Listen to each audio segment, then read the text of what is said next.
Okay, I'm making tea, which means I'm probably gonna get up in a second. Which means the dog will be in charge of stream, but also, like, I'll be back in a second with tea, which is your favorite thing, which is my favorite thing. Yes. Joe Goggins, you know what? I was thinking about you this morning. I was wondering what your brother Walton is up to. What is he doing now, post fucking White Lotus fame? Wait, were you number 3 on the leaderboard? Because when I signed in this morning, I saw that number 3 was gone. I love that. I love when somebody is like, no, I've made a terrible, not only have I made a terrible mistake in the moment of giving you all this money, but I've made such a terrible mistake throughout my life to culminate in I'm deleting this entire account right here. I'm deleting this entire account right here. Hello, Raiders. Hello, dear Raiders. Oh, okay. Okay. I'm gonna get my tea. The dog's in charge of stream. You're in charge of stream. Do it. Go make stream great. Do it, girl.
Might have over milked it.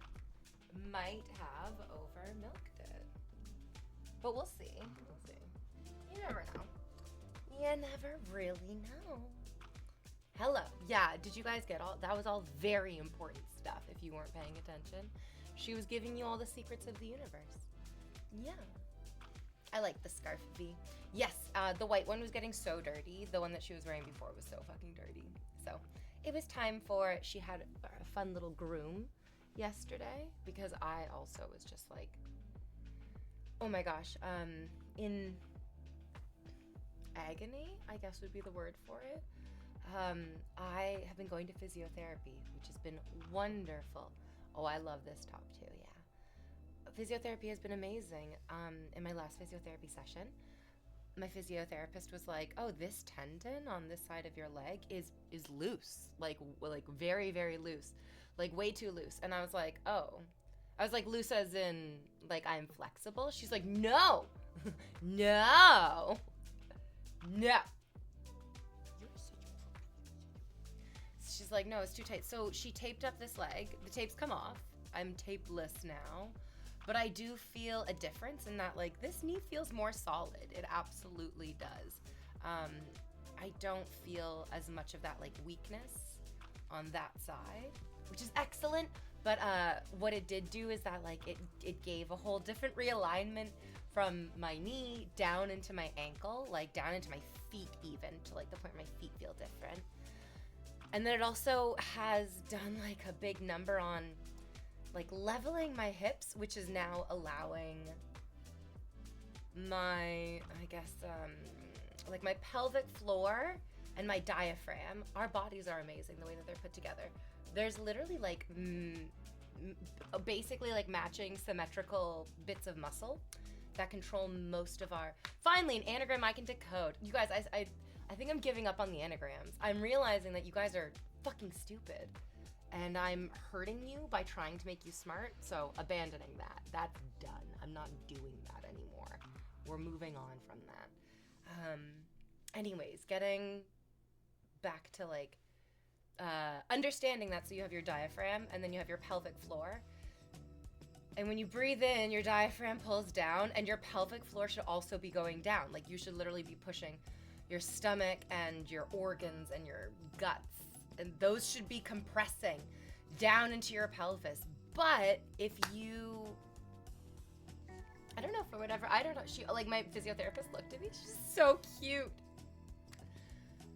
Anagrams are my puzzle weakness. They're hard. It's so hard. They're not easy. Okay, come here, puppy. It's your sad little puppy foot. Do you want me to lay down so you can lay down too? Okay.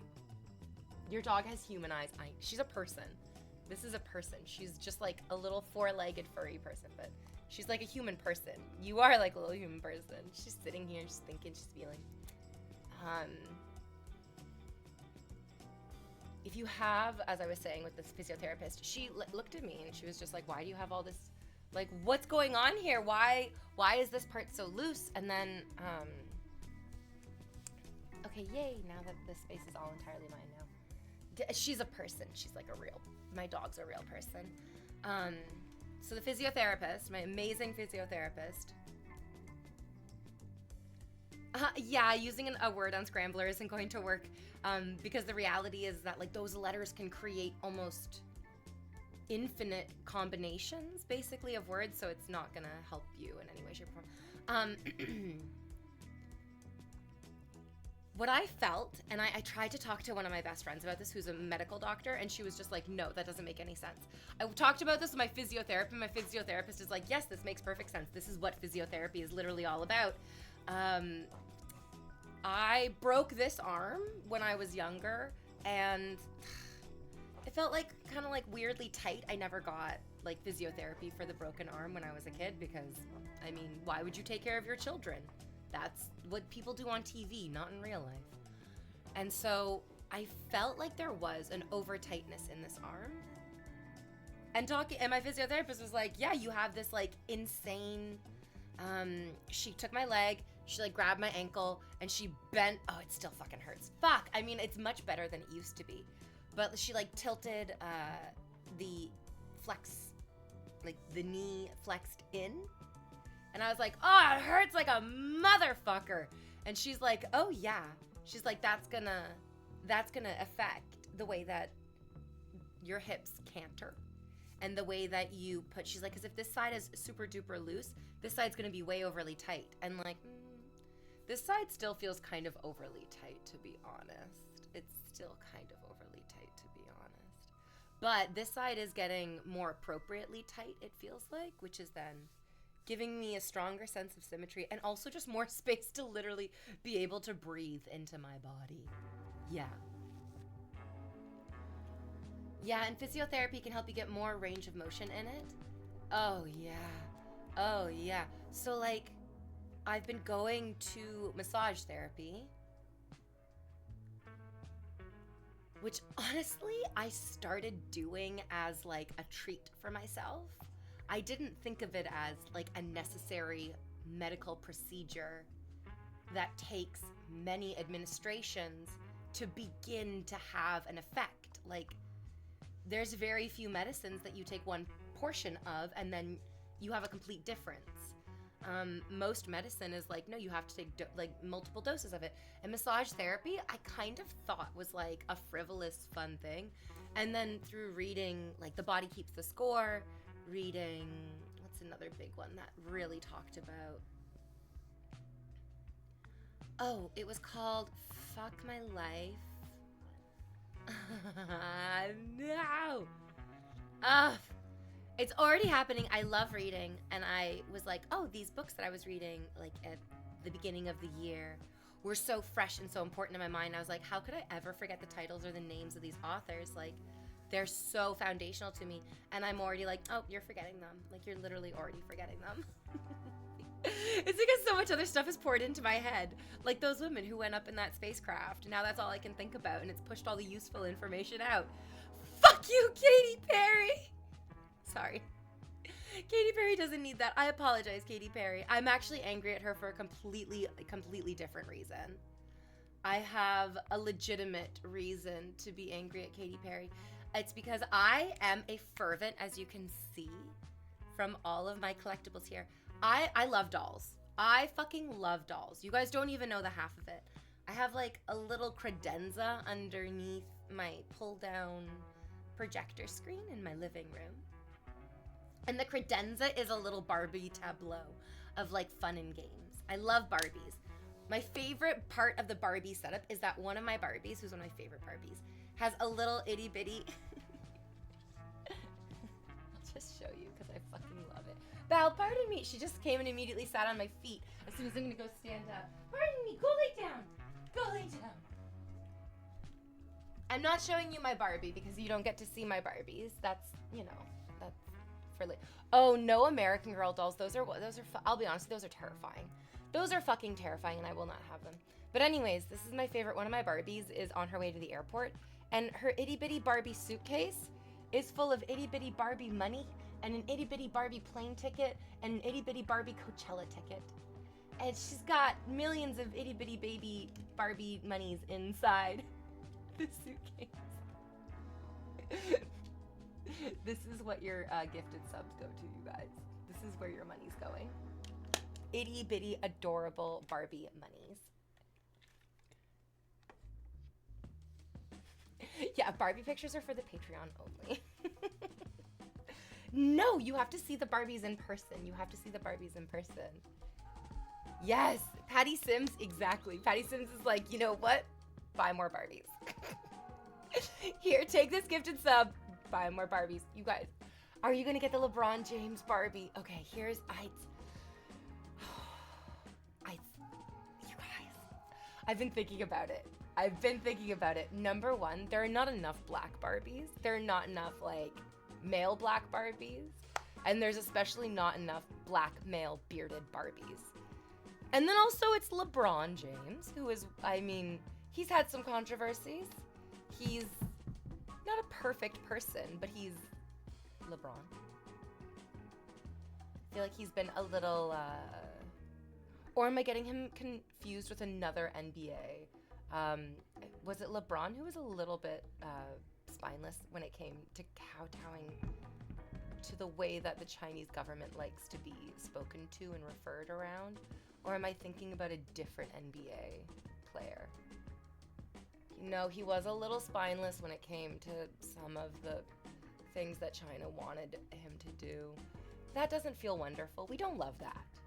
We don't love that. As a Canadian woman, I'm like, American brothers, please.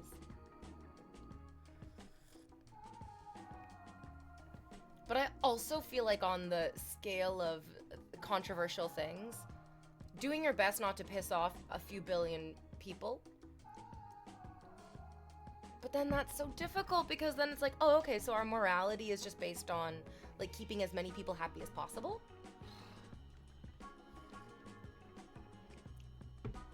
So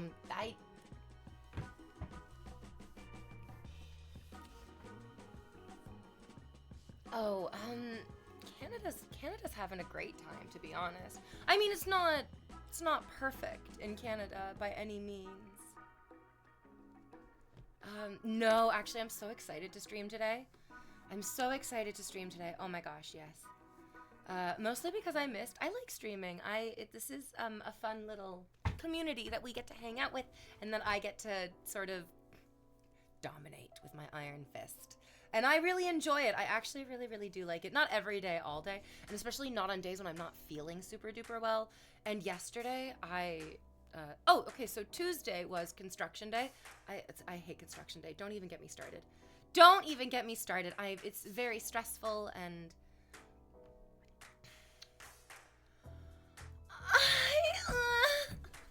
sorry. Sorry. I just like when I was young, construction men were old, gross-looking men. And I was like, okie dokie, I can categorize that fairly easily throughout my day. Construction men are sort of like my dad or like my dad's friends. And so I'm just gonna, that's how it is. Cool, nice, that's totally fine. And then all of a sudden, I got old. And now that I'm old, construction men, plumbers, Oh my god, they're men my age now. They're not like men my father's age, which is a much easier thing to categorize in my in my nervous system. Older men, I'm like, okie dokie. I feel like I understand how you're gonna treat me. I feel like I understand how you're going to interact with me. I feel like that's no prob, Bob. My nervous system doesn't get activated when it's like an older gentleman or an older woman. As soon as they're my, interesting. Yeah. Interesting. Right, is that typo's interesting, or that like Freudian slip even. She rules stream with an iron fist and golden thighs. Hi, KG. Now that the construction people are my age, because I'm old. Oh, God in heaven. It's so, what the fuck? You'd think that watching pornography would prepare you for the pornographic situations of life. I look in the mirror and I'm like, okie dokie, you could be a porn woman. I see the construction men, I think, okie dokie, they could be the porn men.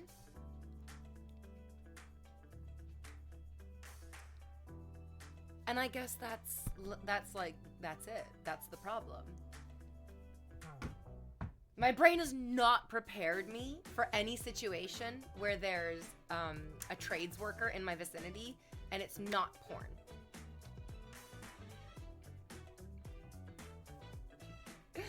Something about, oh my gosh, yes. You're lovely today, inside and out. Thanks for, I mean, I was terrible. Yesterday, I honestly felt like a 70-year-old woman. I could barely move. I mean, even still, there's a lot of weakness here in my shoulder. Okay. Exobyte says, as a newly transitioned woman on estrogen, I have no idea what construction men do to me now. It's insane. Girl, you are going to be in for such a fucking treat when a firefighter is in the room with you. There's a reason there's no song called Fuck the Firefighters. It's because firefighters are traditionally thoroughly seen as altruistic, as brave, strong. Oh my God. It's on the cusp of death every day, Daddy.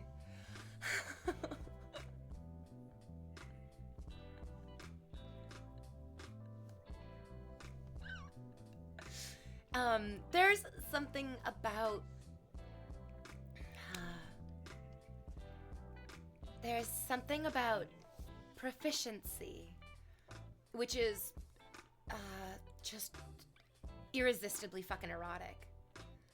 That like the line between proficiency and sexy are iron beams that are not even capable of being melted by jet fuel. Like, it's proficiency is sexy. What is sexy? Proficiency. But okay, so I'm taking an on-film acting class because I think I want to be an actor. I love acting. I worked as a voice actor for a few years before the pandemic, and then that definitely fucking put the whole brakes on that during the pandemic. Also, because I didn't know what I was doing. Number one, sorry. I always default to, I didn't love the agency that I was with. And that's true, but it wasn't the agency's fault that I wasn't thriving. It wasn't the agency's fault that I wasn't thriving. It was absolutely my fault. I didn't know what I was doing. I didn't know how to feel my body. I didn't know how to like breathe in and fill my Oh, thank you for the sub. Sorry. Okay, I'm really in the middle of like my thought, and so I wanted to get it out. But also, I'm recognizing that you just gave me cash money. And that's sick. That's a good thing for you to do. That's gonna go into more acting lessons. What I think is so valuable about the acting class that I didn't anticipate. I didn't really know. I knew that I needed to take the acting class, but I didn't really know why I needed to take the acting class. Like, what did I need to learn in this class? Like, what do I need to learn? And so many important things. Number one, I I'm holding a literally insane amount of tension in my jaw still, and in my neck and in my shoulders. But now that we've done the knee realignment, which I really do feel like is helping with like the foot realignment. Yeah, cause like even the calluses on my feet aren't even, and the calluses on my feet align with that, like this side is the weak side and this side is overly tense as a result, because on this foot, there's basically no calluses. But then on this foot, which is the one that I think is doing the overcompensation for the weakness in this one, there's like a callus on this side of my toe, and then there's a callus on that side of my pinky. You know what I'm so grateful for? No bunions. Oh my God. There's a lot of stuff wrong with my body, including in my alignment, but not bunions. Bless you, Jesus. On the cross today. My grandmother was so crazy. Sorry, my thoughts are all over the place all day, every day. But my grandmother was so fucking nuts about Good Friday. She was like, don't even drive a car today. And as a little kid, I was like, Grandma, do you think Jesus is angry because he was crucified? Do you think that Jesus... Oh my God, what's good, Ben? Oh, Ben. Blessed be Ben. Ben, you should come hang out in Toronto. I remember the last time we hung out and I came to you. I'm never doing that again. It sucks there. Sorry. I just hate it there. It's a car city. You can't go anywhere without walking. My pardon.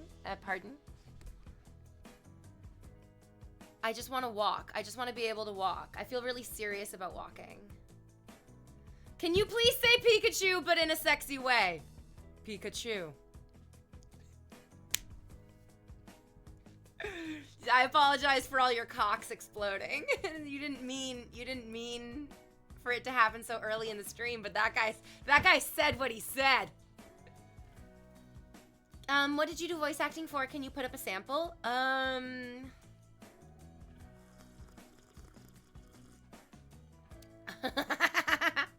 I did voice acting for Banks. I have a voice that sounds rich and comfortable. And so I did so many. I'm like, yeah, I think there's like a couple of TD commercials that I did that are still up on YouTube. I've never heard of this nightclub, but it sounds fun. The next time you go, I'll go with you. I can walk my whole city easily. I love Toronto so much because you cannot walk the whole city of Toronto. You definitely cannot. But no matter what neighborhood you're in, there's good stuff within. Yeah. Yeah. I try not to go like into too many details about the voice work because I really wanted to keep it separate. And I'm like, I still think that's good. I was on a date. Hello. You went on a date to oh, like with your girlfriend? Okay, then, I mean, I think that like you and your, or wait, hold on. I guess I'm jumping the gun. You went to a nightclub for just like a regular date, not like a date with a long-term significant partner. That would make sense why it'd be weird to invite me. Absolutely. Okay, yeah, sorry. But then at the same time, I'm like, going to a nightclub for a date is... I would need some convincing. Wow, what does that say about me? Why do you say the city of Toronto as Toronto? It's how? It's like how you say it. It's just pronounced Toronto. Solana's downtown too. Yeah, I mean, yeah. No docks, but like, I'm downtown, so everything's near me. I love it downtown. It's how it's pronounced. When you live here, you definitely do not pronounce the second T. So for most people who live in Canada, we recognize that you don't pronounce the second T. Most people in Canada would say Toronto. T-O-R-O-N-N-O.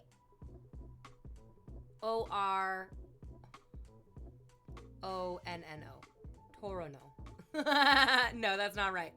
T-R-O-N-N-O. Toronto. Yeah, no, it has to be two N's. I don't know why, but I guess it does.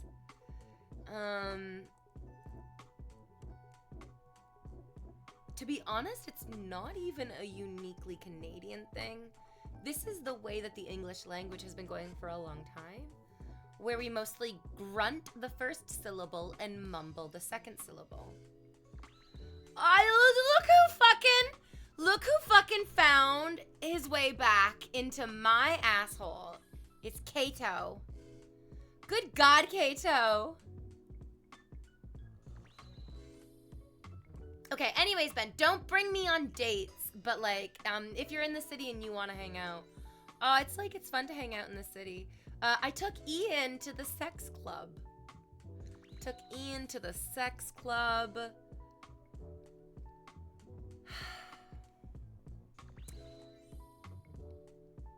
Oh, yeah. He was mostly just staring at me, though. And so I was like, Ian, you're ruining the sex club for me. I wouldn't allow any other person here to stare at me as hard as you are. So you are not allowed to do that either. And Ian was just like, you are in the smallest bikini I've ever seen. And so I'm going to stare at you super hard. And that's right. That's fair.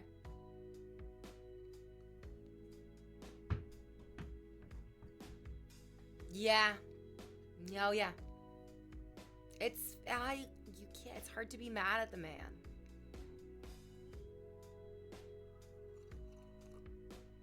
The thing about the sex clubs. Oh, there's also club drama. Get this. Sorry, this is not about sex clubs. This is about the Royal Ontario Museum, which is a very, very different kind of club, but also a very, very important part of Toronto. I love the ROM. I love the fucking ROM. I love the ROM. When my streamer friend came to visit me in Toronto, and we weren't just doing sex things, I was like, we went to Ripley's Aquarium, and he was like, I don't really love the aquarium. The aquarium wasn't like super duper fantastical to him. I really, really love the aquarium, actually. I think it's cool. I also feel kind of bad for the fish because like the ocean is fun. But then I remember what we did to the ocean, and I'm like, oh, maybe the ocean's not that fun anymore. Maybe the fish are happier in the tanks. So he wasn't really super duper into the aquarium, but he loved the ROM. He was like, this is really cool. I really like the ROM. I was like, yeah, the ROM is amazing. It's so fun, and it's so beautiful. And one of the board of directors of the ROM owns the airline company that took that poor American man from his home in America to fucking El Salvador on an administrative error. Oh my God. There was a woman, a Canadian journalist, I think through her TikTok account, who was like, hey Canada, how's it going? Journalist here, just pointing this out, that this man who sits on the board of directors of the ROM owns the airline who took out this. So I need people who are smarter than me, which I know I'm talking to Twitch chat. You guys might not be watching right now, or if you are watching, your brain might be turned off in lieu of masturbating. But anyways, how is like taking people out of America to another country and putting them in jail, is that not extraordinary rendition? What does extraordinary rendition mean? Let's just break it down. What does rendition mean? I think rendition means and then I'm gonna be wrong about this, mostly because trying to learn these things is like trying to hold a piece of glass into your brain, like cutting into your brain, because I don't want to have to know what these words mean, but I feel like it's important to know like the terminology of what's happening. Having the language to describe your feelings is what makes them real for us as human beings, and is what makes us unique as human beings from different animals. We can say to another human being who's trying to kill us, please don't kill me, I have a family, I want to live, I want to be happy. And another human being will actually be moved by the communication. Most animals will just start screaming in pain. They don't have the language to communicate their desires like we do, and so the language is very important. Rendition is when you take somebody away to interrogate them. Oh, So they're not, this isn't rendition because they don't want any information from him. They're just disappearing him.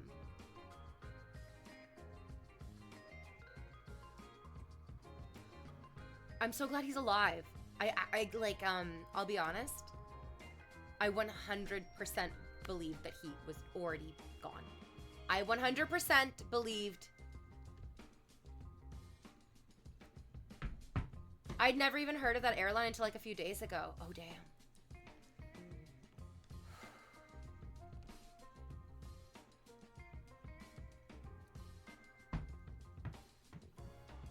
Yeah, this is literally just straight up imprisonment without so much as a hearing, which is about the most un-American thing a government can do.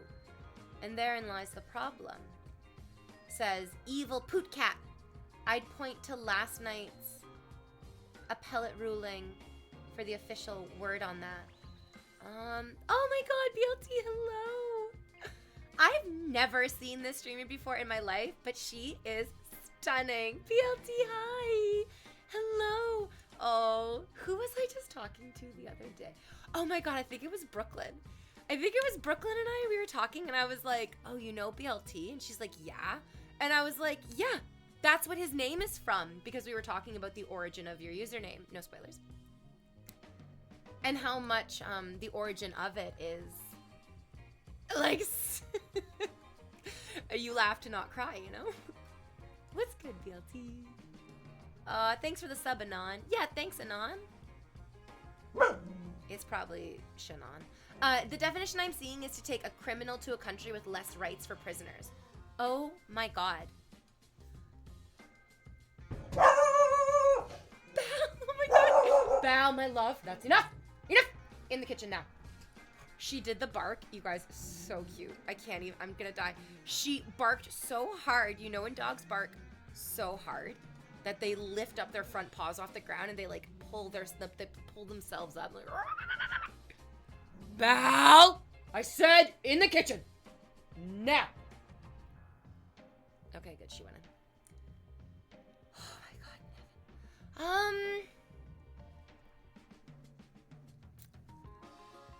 Well, I cried. I cried. I absolutely cried. I cried yesterday. I cried the day before. For America. For the Americans. As a Canadian woman, sometimes you read things in the news and they are so terrible that you're like, I'm just gonna cry because this is what you do when this is the world around you. And I hope that like once I'm done crying, I'll have more clarity on how to fight this as a Canadian person. Because right now I'm just like, oh my god, I'm being very defeated by the atrocities. Okay, Asham Shaush. Sorry, baby. Sean Connery, read your name. The definition that I'm seeing is to take a criminal to a country with less rights for prisoners. So the Trump administration tried to say that he was a criminal. He's not. So they tried to rendition him, and they couldn't even do that right. Oh my God in heaven, they're not even doing fascism right. Oh my God. It's never black and white. The speed it happens is part of the infuriating part. They moved before anyone could question it. It is extraordinary rendition, but he's not a criminal. That's the thing. It's like, they're not even targeting criminals. It's not appropriate to do this to criminals. It's especially not appropriate to do it just to regular fucking people. Yeah, an attempt to circumvent due process of the law. So like it is and it isn't. It is and it isn't. It is because it isn't. Oh God. Is this a goon only stream? It can be. Both sides are bad. Stop that! Stop saying that. Bernie Sanders is trying. Bernie Sanders is trying. Just start screaming Bernie Sanders' name. His name is Bernie Sanders. Just start screaming his fucking name. He is working so hard for decency, and he has for so long. I get that the two-party system that you have right now is definitely making you feel very, very trapped. Just start screaming Bernie Sanders' name. Just be like, I am voting for Bernie. I'll vote for him from Canada too. Oh my god, Ben. Yay, let's watch. Oh my god, yes. I want to watch when the TV. Yes, I saw the TV glow. Please and thank you. Yes. Yeah.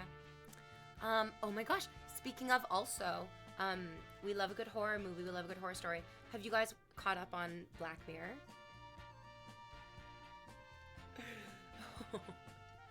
I couldn't figure. I was like, oh, I guess I'm just great because I'm getting a lot of messages from people, like guys that I used to date, who are kind of like popping back into my life. I'm like, I guess I'm just great, or I guess like they're going through like cycles of thinking about. No, it's the eulogy episode of Black Mirror. It has nothing to do with me.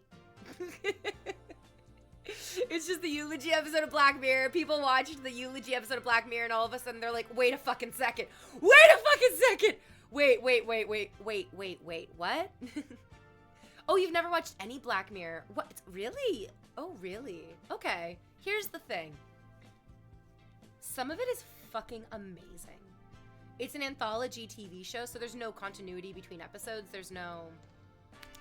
Like, you can just pick any episode of any season and you can watch them all completely out of order, which I would kind of almost recommend you do, because each one is very different. Each one is a story about different people in a different time.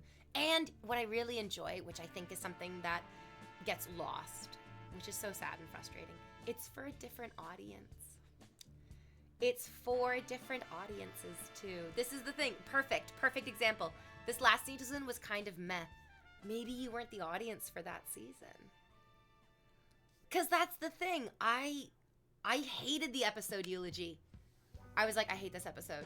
It wasn't a surprise. It wasn't a shock for me. It wasn't something that was like a twist or anything. Like, I saw the whole episode coming a fucking mile away. Because that episode isn't for me. It wasn't meant for me. It wasn't meant to, like, resonate with me in that moment. That episode is for other people. And it did resonate with other people. It's still a really, really good episode. Even if I was, like, bored to fucking tears. And mostly just imagining sitting on Giamatti's face. Is his first name Paul? I don't know why I just forgot Paul Giamatti's first name. Black Mirror was great before it was on Netflix, says Spores. I mean, what a fucking... I'm surprised that you have any flesh on your fingertips to type from that red hot take. So spicy that take is. I saw like one episode of Black Mirror while we were in Rotterdam. The guys put on an episode in the evening. I just finished Yellow Jacket Season 3 and Daredevil.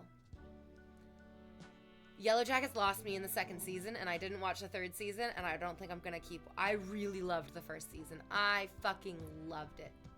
I loved it. And then the second season, I was like, okay, this isn't for me anymore. And that's okay. The reduction of episodes feels like it hurt them.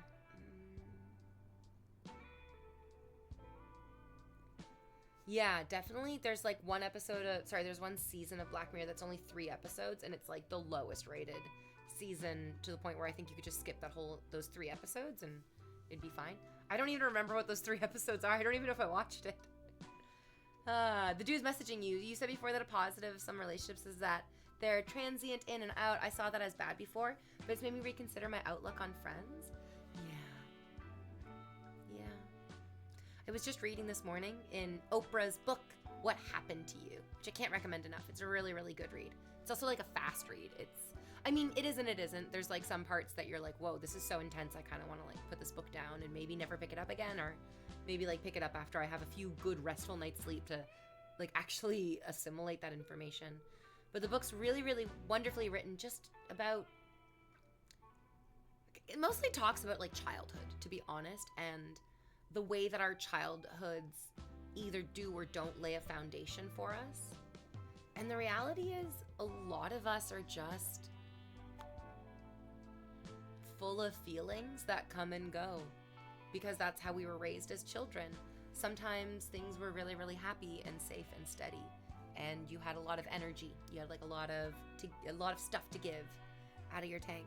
And then other times you're just like, no, I just don't have this feeling, whatever. It's just not there.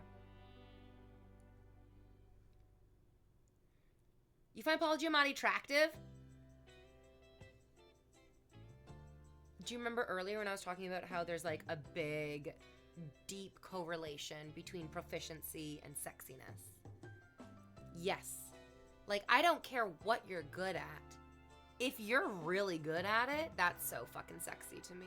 Basically sexier than like what your body looks like, or what your face looks like, or what your jawline is doing, or what your waistline is doing. I mean, all of those things are, to be honest, I don't like,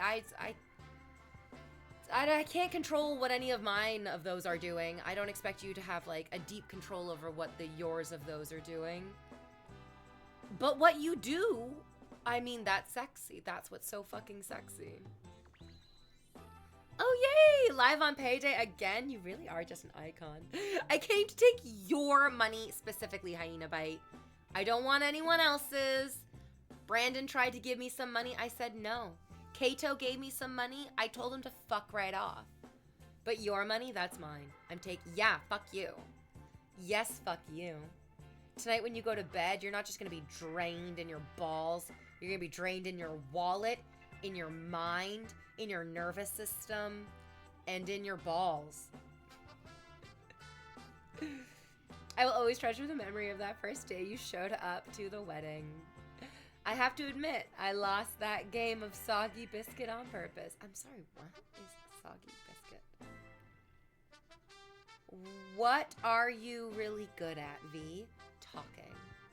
I'm very good at talking. I love communicating. I love communicating so much. I love communicating. I love talking. I love feeling. I love it. I absolutely love it. I feel like every person that I meet, that's right, Hyena Bite, exactly. Kato's like, I just heard my name. I just heard my name and I am here to be commanded. Because you're a good dog. Every person that I meet and every person that I talk to, I feel like they have a different puzzle that they're trying to figure out. Sometimes that puzzle is like a Rubik's Cube, and mostly I can just tell them that I enjoy the color of their, like, feeling. Sometimes my friends bring me problems, or chat will bring me problems, and I'm like, I don't have a solution for you. I don't have anything other than I just appreciate that you're working on this, and I appreciate the way that you're working on it. And that often is just, like, enough of a... I guess I can understand why that would be. That feeling of being, like, seen and validated and appreciated. Hyena Bite's like, oh, Kato, you're overshadowing me. Hyena Bite, you should be ashamed of yourself. Yeah, you really should. You really should. Kato's like, no, mistress, please drain me. And I'm like, shut the fuck up, Kato! This isn't about you. This is about Hyena Bite. And the fact that Hyena Bite doesn't deserve his paycheck, because I do.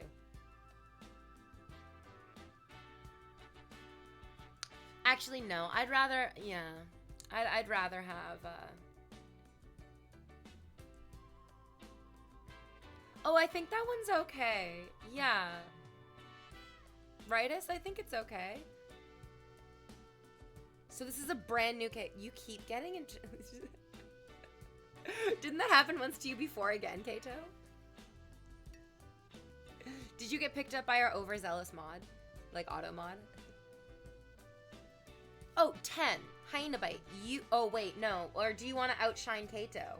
Because then I'd be like 25. Jump into second place. But I feel like 25's like your whole fucking paycheck. How much are they paying down at the gas station these days for the squeegee boy position? Not that he's allowed to handle the gasoline. He's simple. He's just a simple Hyena Bite.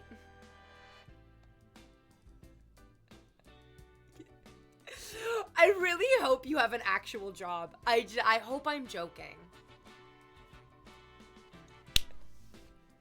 And the first words out of his mouth are, oh wait, I actually am a cleaner part-time. How did you know? You're not joking. You actually got it.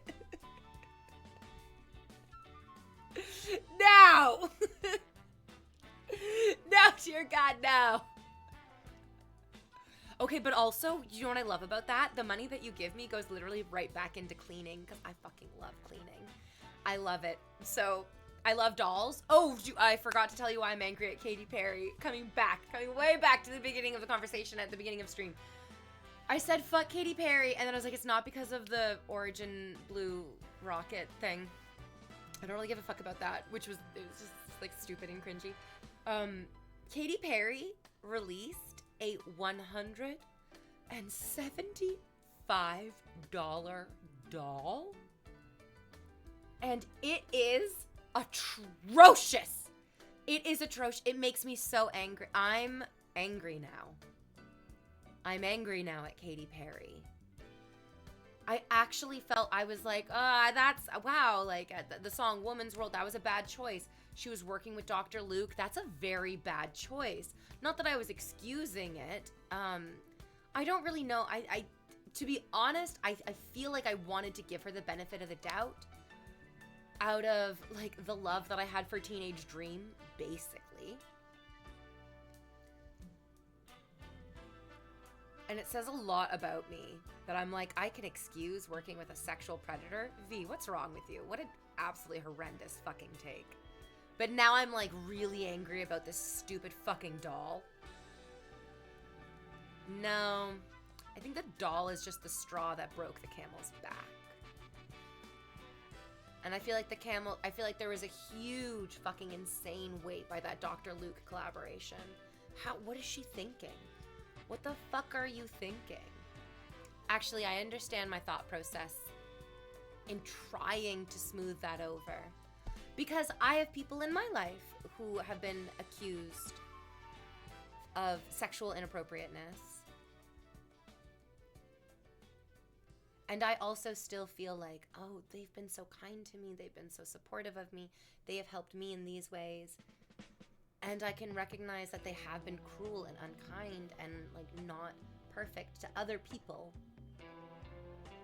And so in that aspect, I was like, okay, Katy Perry, I'm gonna try to not see this as super duper black and white. You collaborated with a really shitty, awful, abusive man. I don't want to see this as so black and white. And then the doll is the straw that broke the camel's back, where it's like, okay, now it's getting kind of black and white. Now it's getting pretty fucking black and white. This doll is hideous. It is poorly made, and it feels like an absolute slap in the face of people who are, I'm gonna be real with you, happy, healthy people don't collect dolls. Hot take. Again, I feel like I'm overusing this phrase. Pardon me.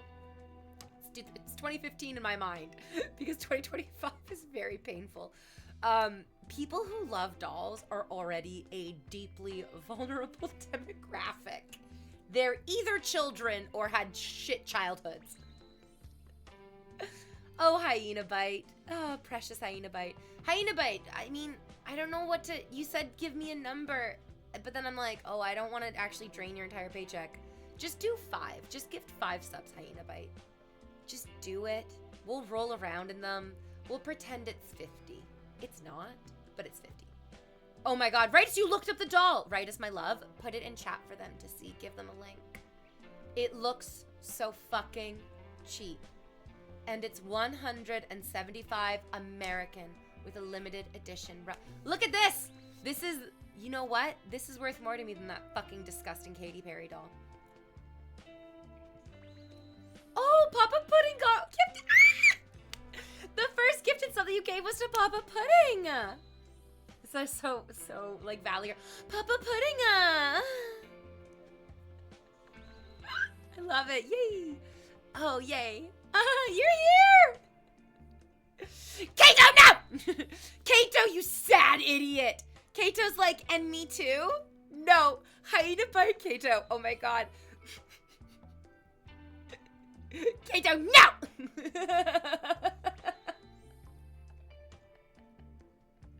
Good boy, Brandon. Yes, Brandon, good boy. Yeah, that's exactly right. For any of you in chat who are not enjoying this, it's because I'm triggering your childhood sense of, oh my god, she's just picking a random golden child and scapegoat. Hyena bites the golden child. Kato's the scapegoat who no matter what he does, it's wrong. And then Brandon, just to highlight how fucking ridiculous it is to be angry at Kato, gets praised as well. Not because he truly deserves. Brandon's like one of the sickest.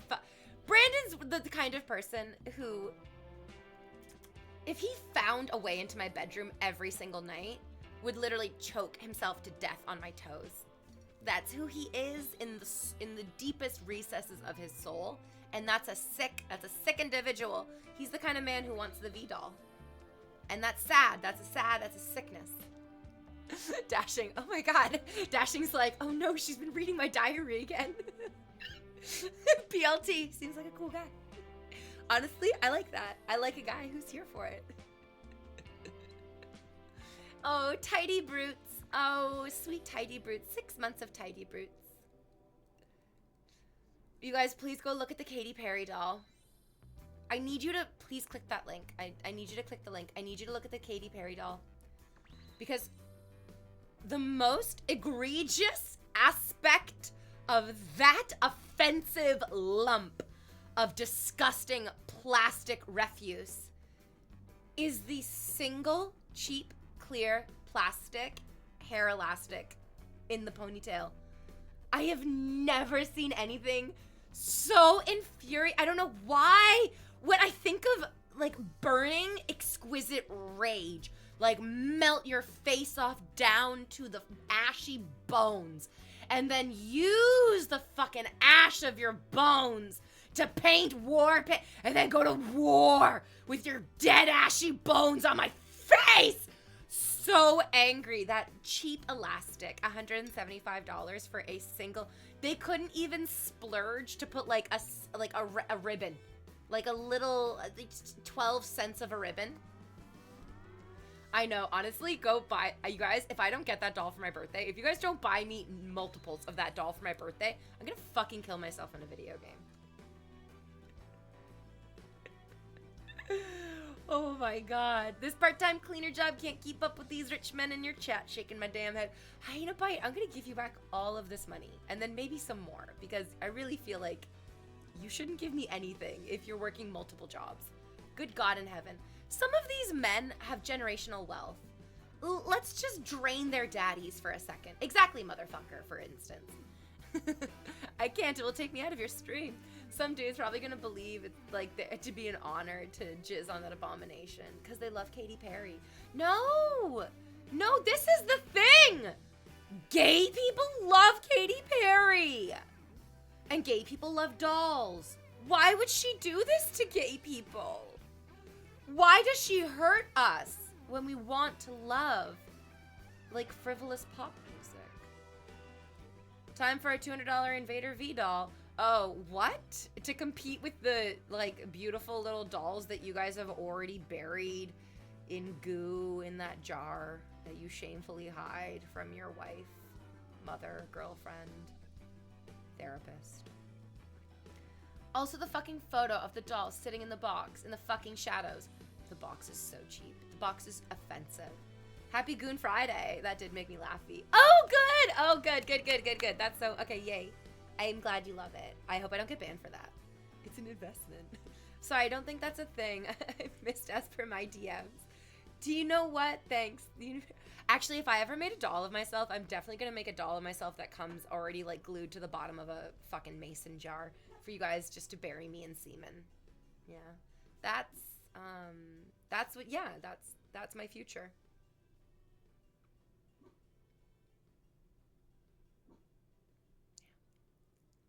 You know what? Thanks. The uni prices take so much of it. Katy Perry went to the sun, I heard. Brave woman. Frickin' flowers being in touch with the earth after going to space. I kind of understand what she was saying, to be honest. It sucks because what she was saying, like, I get the what she's describing is as you rocket away from Earth, and I think anyone who's been on a plane and looked down at the earth and the city below you shrinking away, you do get this really, really intense, beautiful feeling of being very, very tiny, but ultra connected. Because you actually see all the different ways that the cities are connected, all the different ways that people move around in the city, and you are able to have the perspective of being in the car, on the road, driving down the street, while simultaneously being in the perspective of in the rocket or in the airplane flying way overhead. And that sensation of connectivity to a person that you were in the past, that you will be in the future, and to somebody else entirely in their present moment is love, is like love. So I get what she was saying, but also, fuck you, stupid vapid bitch. Shut your stupid vapid mouth. Let real scientists, let real astronauts talk about this. Let them be celebrated like the heroes that they are. And it also would have made Katy Perry look so good if... how hard is it? How hard is it to be like, oh, okay, I'm going up into space. I, as a celebrity going up into space, am going to reach out to female astronauts to listen to their experiences of space, to see if my experience, my small 11-minute experience of space, is anything like their greater experience. And then in what small way can I be connected to more people? It's a great way of existing. It's a good way of existing. She didn't do that. She brought a flower and kind of, to be honest, psychotically like stared directly into a camera. I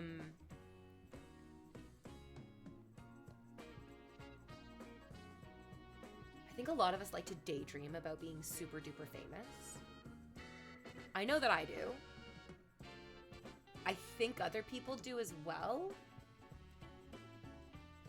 So I get it. Like, we all want to imagine, like, what would we be like if we were super duper famous? Like, what if you were Jake fucking Gyllenhaal and you were super duper famous? How would you behave?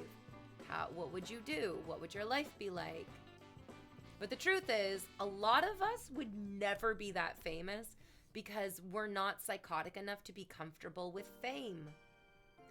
Because fame is really, really insane. It's not at all what you imagine it's going to be like. And the people who really excel inside of it are often not people that you or I are like. If we were on a rocket up in space, we wouldn't be staring directly into a camera. It's really weird to stare directly into a camera. My camera's right up there. I had to put little figurines around it to help me feel more comfortable, to look at it even, or to not be kind of intimidated by the camera. Because it is a little intimidating, like, to be honest. Nothing about this is natural. It's a single cyclopic construction. It's like a portal more than people. But as a celebrity, that portal is your people. And so you get really comfortable with interacting with the camera as you would with people. But it looks so fucking crazy when you're up in space and you're interacting with a camera and there's like so much more going on. But then that's why you and I aren't famous, because it wouldn't occur to a regular person to interact with the camera, the portal that gives you access to your audience. It's just not how most of us would be. But it's how celebrities are. And it sucks because it's like such a crazy separation. It's such an othering. But it also is understandable. I don't get why hippos do the things that hippos do. But if I was a hippo, I'd probably do hippo things.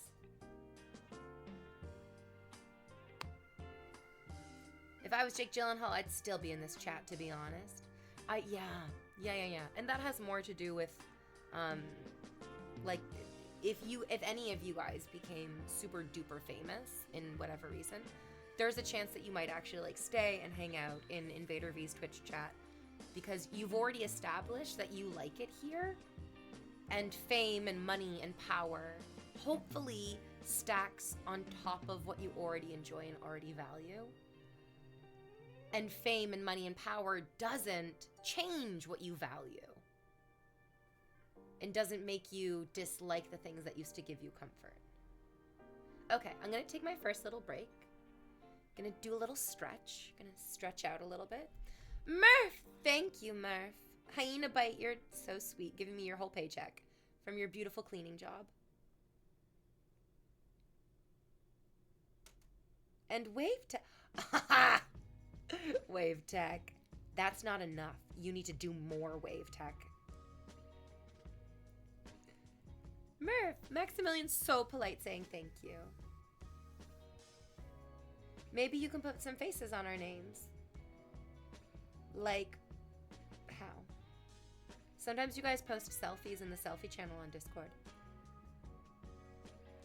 At some points, it seems like they're acting odd on purpose.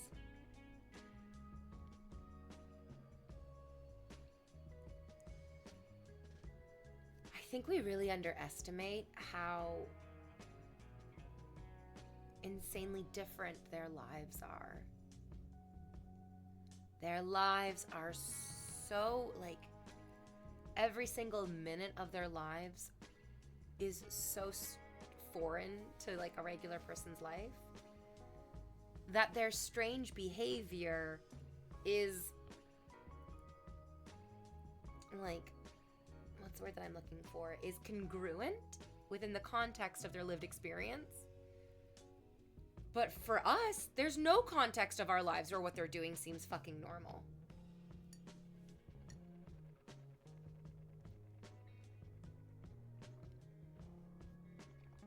I'm so proud of myself. Okay, right before I go on my break, I'm so proud of myself because I always get the words gregarious and egregious mixed up. But I used egregious the right way this day without second guessing myself. I feel like I just went up a whole, like, entire decimal point in IQ. Hooray! Okay. Let's go celebrate this by stretching. BRB, guys. Don't go anywhere.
I just love Ritus.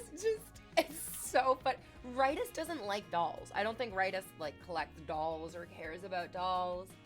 But Ritus is the kind of person to be like, oh, I'm on board with whatever you're fucking hating in the moment. I'm here to hate right along with you.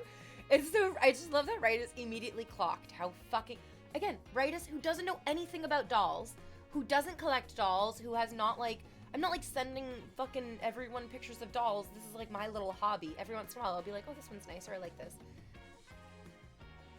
And Ritus immediately clocks, he's like, what is this photo of the doll in the box? But the doll is like literally hidden in shadow in the box. Even somebody who doesn't even know dolls knows that this is a bad fucking photo of a doll. Katy Perry, you stupid bitch! Katy Perry, you dumb bitch! Sorry. Oh, actually, speaking of dumb bitches, have you, I need to go, so, in the micro sense, my own life is, like, messy and disgusting. As I was setting up my birthday party with my best friends, they're like, oh, are you and the poet going to be doing something for your birthday? And I'm like, oh my god, I forgot to tell you guys that I dumped him. Oops, sorry. But yeah, as I definitely dumped the poet. In the micro scale, I am not ready to deal with any of my own personal feelings. Absolutely not. On the macro scale, I am not ready to deal with like the rising tide of fascism, with how, I mean, I'm going to vote today because the advance polls are open this weekend. I'm very, very excited to vote. Democracy in Canada. Hooray for democracy in Canada. I don't want to talk about the macro of like the greater international world. So let's talk about drama in the third space. Let's talk about internet drama.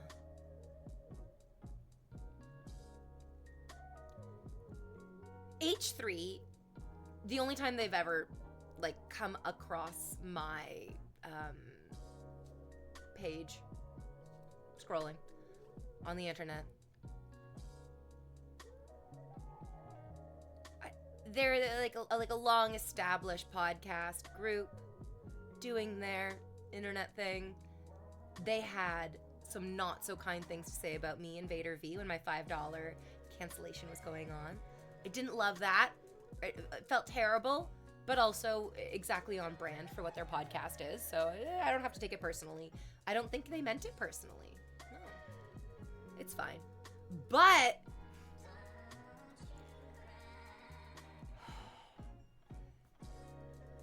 they have been really devastatingly outspoken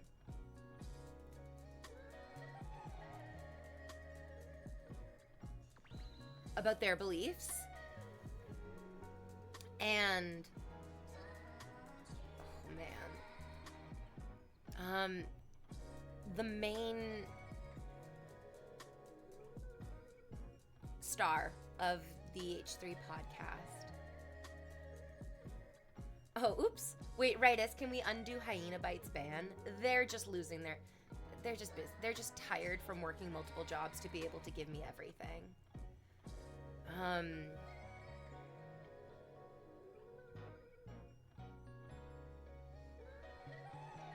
Anyway, okay, sorry. This is multiple things happening at once. And I'm also trying to be careful about what I say and how I say it, because we're on the internet, and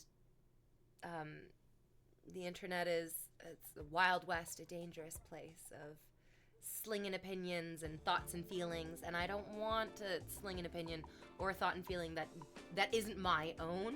I'm trying not to just regurgitate things that I've read online. I'm trying to say what I think and feel. Watching the H3, and particularly Ethan's life online recently has been terrifying.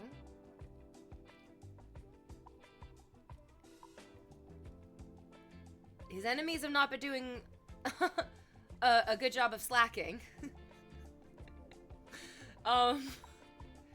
I definitely feel like he's being riled up by people online, and people online are getting off on getting people riled up on him.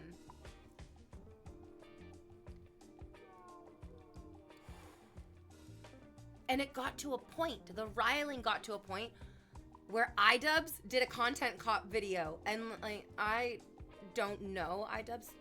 I'm not like a big YouTube internet person. My first introduction to him was his Tanamongu video, which is like one of his very like later videos. But when I saw that he had made a video, it's like, oh, that's interesting. His like long essay style videos are very passionate, and he puts a ton of effort and work into them. He doesn't make videos lightly, is my, and I mean, people who know iDubbbz's history is like, no, he never made videos lightly.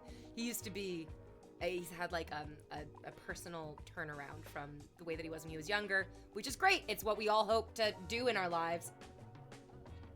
We don't need people to be perfect all the time, but I also understand people's hesitancy to be like, this person has changed. When sometimes people just change what they're saying, but their values don't, you know?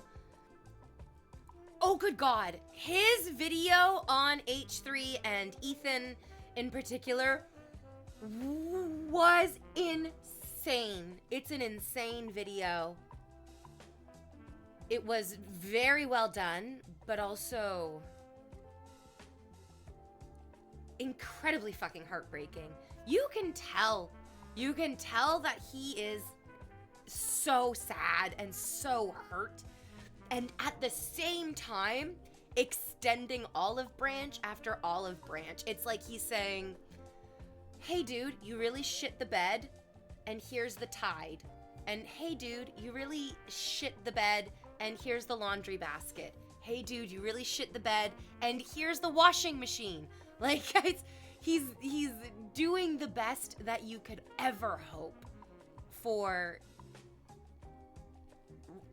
Because Rainier Maria Rilke, as you know I love saying, he wrote in his letters to a young poet, it is impossible for one person to change another person.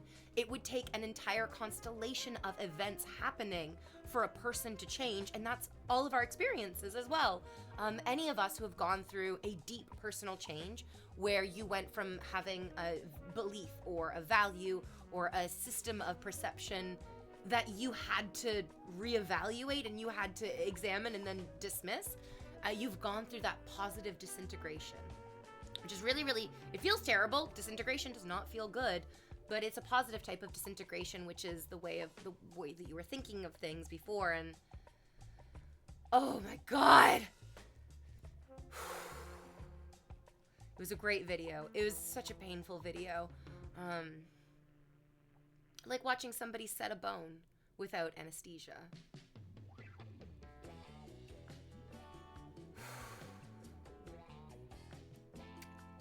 But also, it was, I mean, to be honest, I think he did I think he actually did his friend a wonderful favor, because after watching iDubbbz's Content Cop video on H3, I have a lot more patience and sympathy for Ethan and his wife. I understand what it feels like to be attacked online and what it feels like to be attacked in your personal life, and then how terrible and insidious that feels when it becomes attached to your nationality. Because when I was really little, I didn't have my Ukrainian grandparents. And I mean,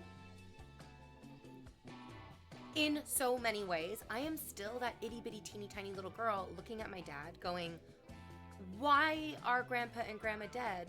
And then watching my father fucking crumble, because he's like, how do I explain to a child what being terrorized out of your country will do to you, and how this will shorten your life? It just will, and it means you don't get to meet your fucking grandkids. It means your grandchildren don't get to meet you. And that generational trauma embedded with the like constant online engagement is a recipe for fucking disaster. The difficulty is that I mean, like, what do you do? What do you do when you're in the position of being like a very famous internet person? And the cure for you is to go offline. I mean, how do you not also feel like that's killing yourself in a way. We all just finished watching the second season of Severance. We know the solution for happy, healthy people is for us to get offline. But for a lot of us, our online personas are just as much alive and sometimes feel even more alive than the people that we are offline. And it can feel like killing yourself in a way to be like, you know what? I'm just not going to go online for a few days. I'm not going to post any videos. I'm not going to make any content. I'm not going to respond to the audience. Because it is the solution, but it feels so fucking counter to how the internet online hustle culture is presented. The idea of being online less is seen as like admitting failure or being a failure instead of anything else that it could be. Holy shit, you know about positive disintegration. Let's go. Have you read any? I don't think. Wait, can you say the author's first name? And then can you give me some titles of their books that I might have? Because I'm not great with remembering small details, but if you give me more details, it might trigger a memory. It was wild to see the format that he does for people he does not like on what I assume is his now ex-friend. I mean, to me, it doesn't seem like the video. If he did, I think that if he didn't want to be friends, where is this money coming from? Hello. Wait, that was nothing. That's from nowhere. That just got triggered by nothing. Interesting. Ghosts in the machine. Yeah, being online less is, yeah, ghost don't know. Interesting. Just a random daddy. The video, to me, did not seem like we're not friends anymore and I hate you. The video really felt like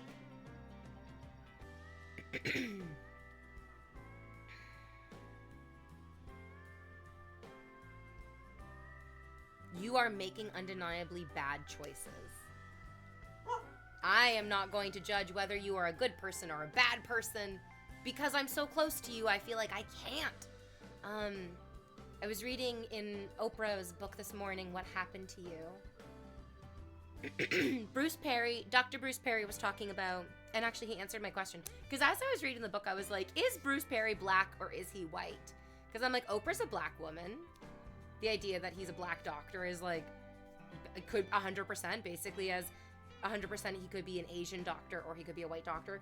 But he did, in fact, talk about, he's like, I'm a white man. And so working sometimes with young black children, he said in particular with one person that he worked with, to this little boy, he was like, do you know any other white men? Adult men in your life? And the little boy said, I met one white man once. He was a cop who arrested my dad. And so Bruce Perry was like, I see. Not that this child's like automatically going to be like, oh, all white people are bad or terrible. But our brains, the way that we create memories is we create associations. We can't just remember a thing in a vacuum. That's why before Exobyte was like, have you read this author? I was like, give me more things to remember. It's hard to remember just one thing off of one piece of data. Our memories are made of complex experiences. What we, pardon me, what we smelled, what we saw, what we heard, what we were feeling, all of these things go into our memories. And our memories are what create our experiences. There was a Twitch streamer and he had a spreadsheet of 800 rejections. Like 800 individual rejections from 800 individual women that he had propositioned 800 individual times. And when he told me about this, I had like a deep upset reaction to it, and I didn't understand at the time why. And it's because he was training an implicit bias. That little black boy who was like, the only white man I know is a cop, isn't being, he's not bigoted, it's not racist, it's none of that. But there is an implicit bias that becomes embedded in our minds when our experiences and our memories become familiar in different types of patterns. And so the familiarity of the pattern just triggers the experience that we're already expecting, and then it turns into that. That's what the basis of a self-fulfilling prophecy is. And so if you are expecting people to attack you, you will be ready for people to attack you, and you will be suspicious of people doing anything other than attacking you. Because it won't fit in with your memory, with the deep lizard brain. What does this remind me of? And before we can even logically associate a memory, it goes into what do we see, what do we smell, what do we feel? And those things are so out of our control. Those were just the inputs. We weren't in control of what was being put in. And that's why our memories and why the implicit biases that then create the foundation of like some other really like, if you start with a bad foundation, it's very easy to affect people's values and beliefs and then to make them racist. But then the opposite can be true as well. You can have people who are not racist, but they still behave with like an implicit bias in a bad way. I've done that, absolutely. It's the like white savior mentality. Oh, of course I'm not racist. I'm just here to fix all your problems. Okay, well then the implicit bias of that statement is that you think we have fucking problems that need to be fixed by you? Jesus Christ. Now, how about you look at what we actually have going for us instead of defining us by what you think our problems are? Would be the natural recourse. Experiments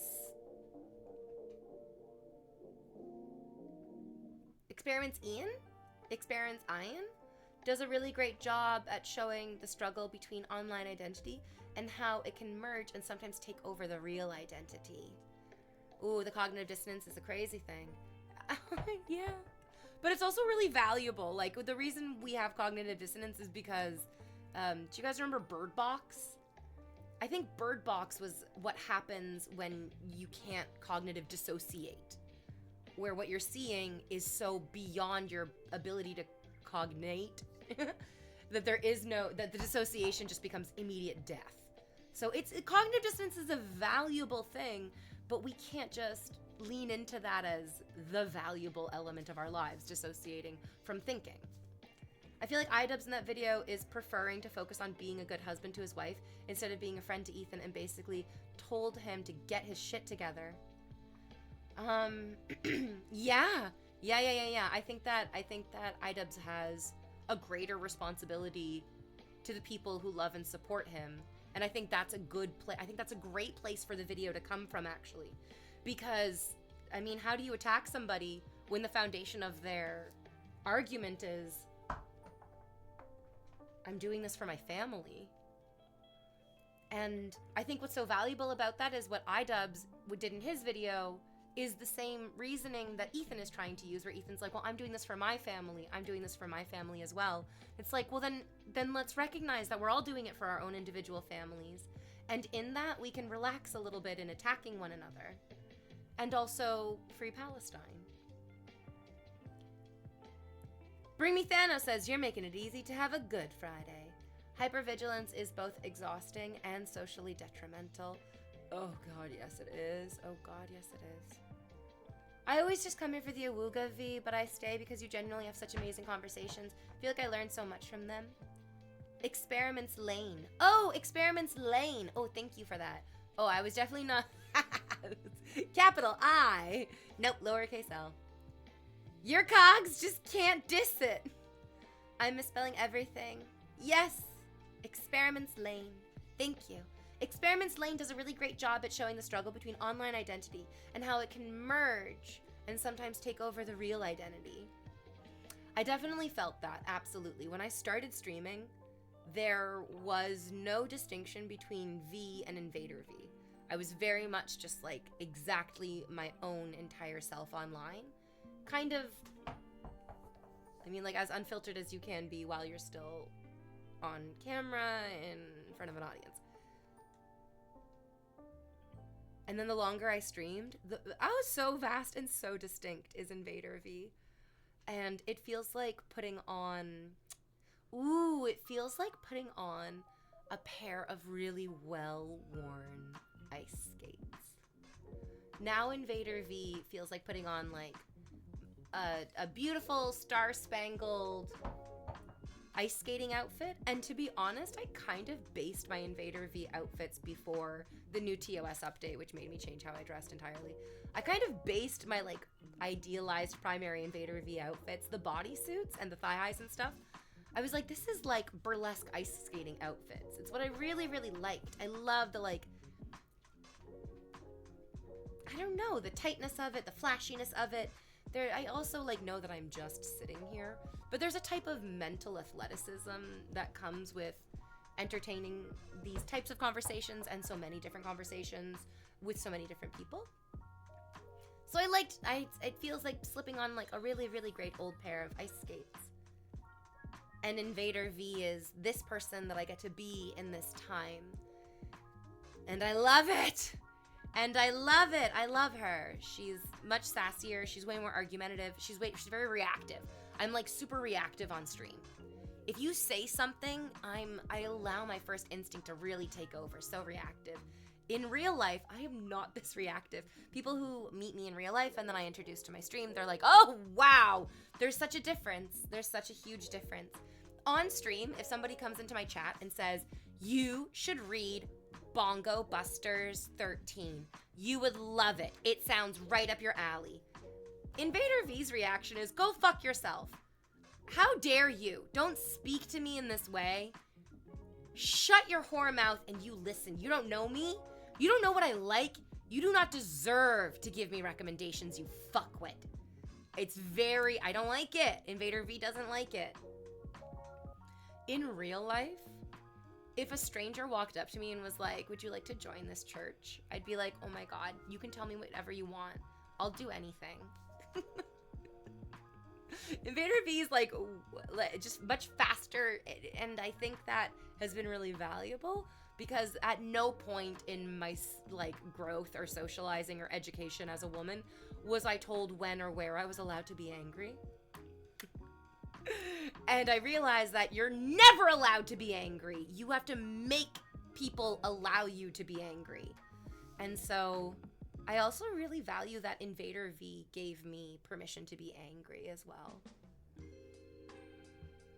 And I guess it was as a result of seeing how people responded to my anger, which was that they were like, you're never allowed to be angry. They wanted me to not be angry. And then it snapped for me that I was just like, oh, there's literally no good time to be angry. I need to start making time to be angry. They're never gonna give me a fucking moment to be angry. And Americans who are watching, I think this is something that maybe you guys need to recognize. Your government is never going to say, and now it's your turn to be angry. They give you the opportunity to vote, but they're not really giving you choice. And so I think you guys need to start giving yourselves permission and start like thinking about how you're going to express your anger for what is happening in your country. It's not gonna happen all at once. But it does need to happen. Yeah. Welcome back for 57 months, Bloodskull Games. The capital L looks identical to a lowercase... No, sorry, the capital I looks identical to the lowercase L, hence her initial confusion. I don't know nothing. It's so funny that I have great intuition. Like, I have such amazing intuition. Somebody came into chat the other day and I was like, you're Korean. And they're like, what the fuck? How do you know that I'm Korean after just looking at my username? Like, I have amazing intuition. And then at the same time, I'm like, how the fuck do I say that username? No intuition when it comes to usernames. Absolutely none. You should read this Professor Frink fanfiction I found. What do you mean read? I wrote it. Has Invader V ever turned on offline, not including like events where you show up as Invader V like at TwitchCon? Oh no, that was a huge problem, Zach, at TwitchCon. I can't be Invader V in like, that was like a huge problem. I showed up to TwitchCon as just V and I was like, oh, I hate this. Oh no, I just can't be anyone other than myself when I'm in person. And all of a sudden I was like, I don't want everyone to see V. Like, I want to be Invader V so they don't actually have to see me be myself. And then so I was like, well, now I'm afraid of TwitchCon. I really wanted to like be the Invader V version of myself, but in real life, I'm very much the real version of myself. V did well at TwitchCon. I found ways to relax and to actually be myself, and those moments were so special and so beautiful and so fun.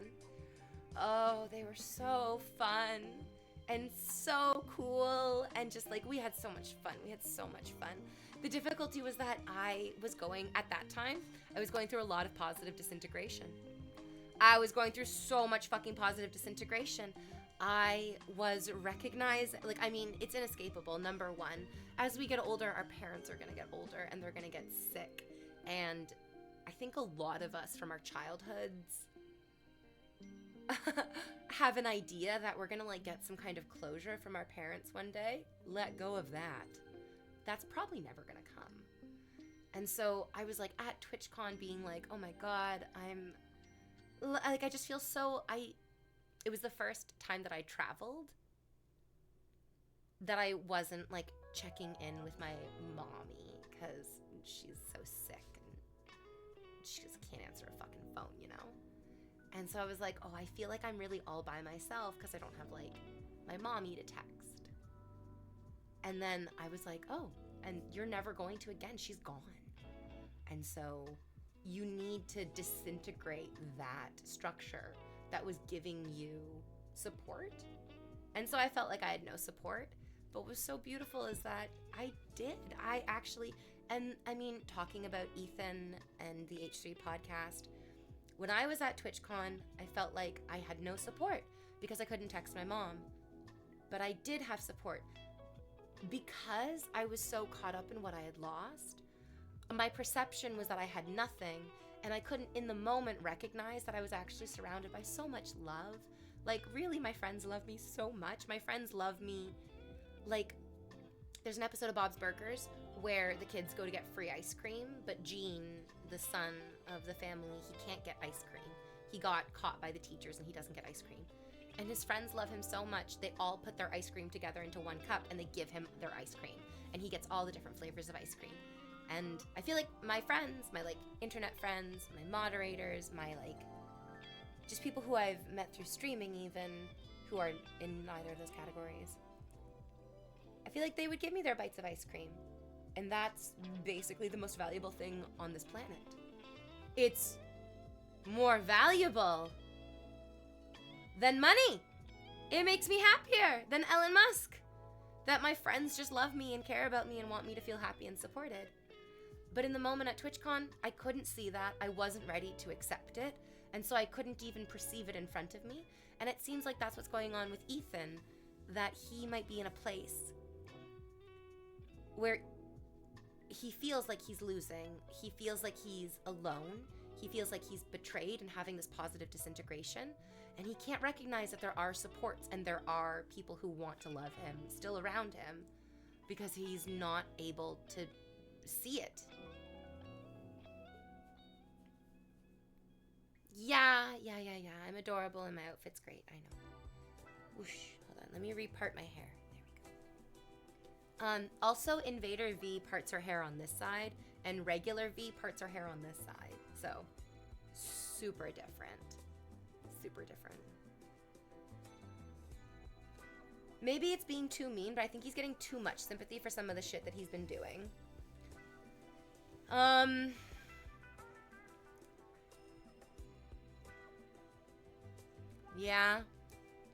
Yeah, maybe people do need to come down harder on him.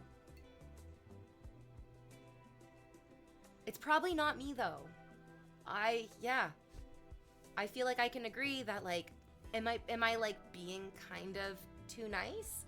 Because he's been engaging in some really toxic behavior? Yes.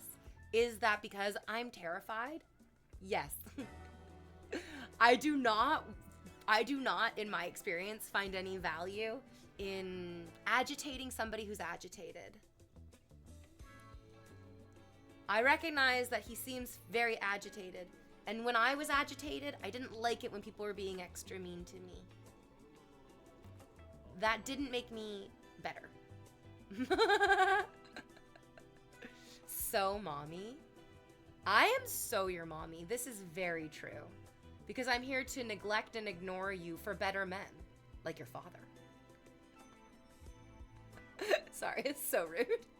But is it true?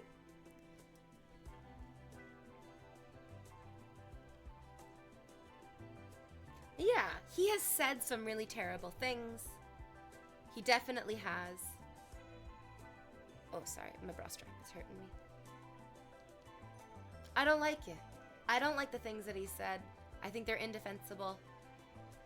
It makes me sad and sick to my stomach. It's very frustrating to see how he even shot down people he calls his friends when they're just trying to show him different perspectives.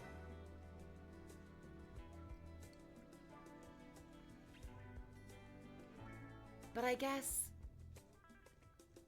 let's say I agree with you and he's being so bad, there needs to be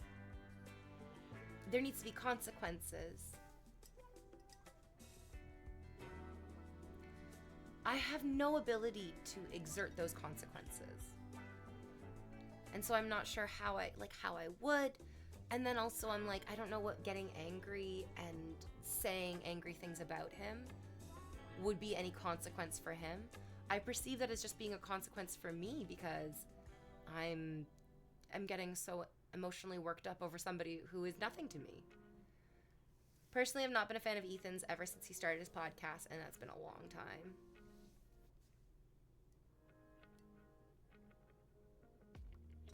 I owned some Teddy Fresh clothing. I used to like their clothes. I thought it was like a good company, and then I found out that they were like hardcore Zionists, and I was like, oh no. So I got rid of all my Teddy Fresh clothing. Yeah, and I'll never buy their clothes again.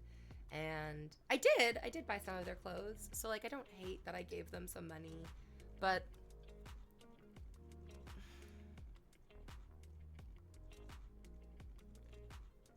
I get it. It is so frustrating and it is so sad when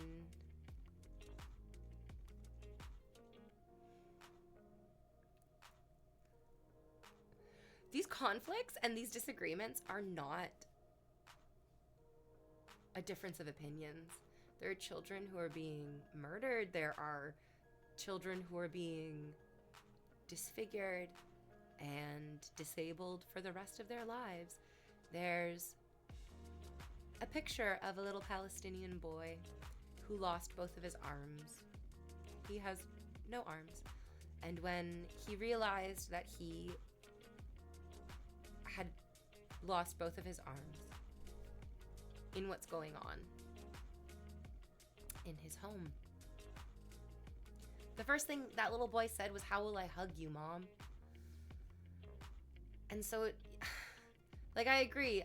Ethan trying to describe a genocide as some sort of military conflict is disgusting, dehumanizing, and depraved. It's also just so sickening and so unbelievable. It just triggers so much emotion that I can't even think anymore. And so I guess it's that you want to acknowledge that genuine harm that Ethan is doing by spreading this rhetoric and using his platform to say these things. And there needs to be real consequences for them. But the real consequence is that we are either forced to cognitively dissociate from the realities of these conversations, or we become so deeply crushed by the actual horrors that each and every one of us are just casually ignoring so that we can live through. It's awful. Oh man, it's real terrible. Oh, Derek Ketchum. Yeah, the Simpsons part with ice cream between Bart and Lisa is very sweet as well.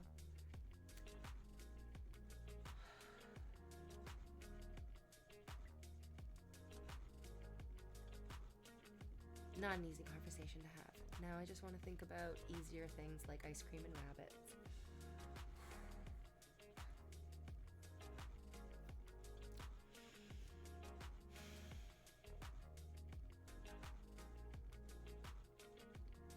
And it's crazy that they say these things as parents themselves.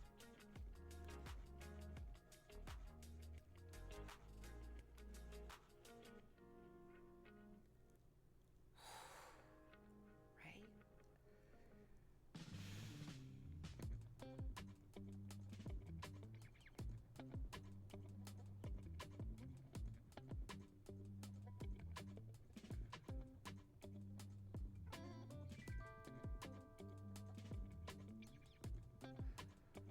It feels so dehumanizing to like live in Canada, in Toronto, because there are so many other humans who this, like just sitting in a pair of shorts and a tank top in their living room, chatting with people, is paradise on earth compared to their actual circumstances around them. It breaks my fucking heart. I'm getting so emotional over Ethan Klein on H3. No, it was iDubbbz's video, because to be honest, it was the end of his video where he was talking with a prominent YouTuber who did a psychological evaluation of an apology that Ethan did. And then iDubbbz put a little clip of himself having a conversation about this, and he's sobbing at the end of it, and I was like, to be honest, yeah, sobbing, literally sobbing. Miss Kiff, what does YPU mean? Can you smell me and am I smelly? I think I smell delicious. But I also am nose blind because I smell myself all day. You only smell me in your imagination.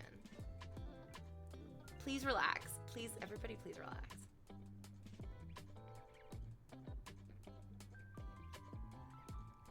Bought my wife some pink Wolford Neon 40s. Are these shoes? Did you buy your wife shoes?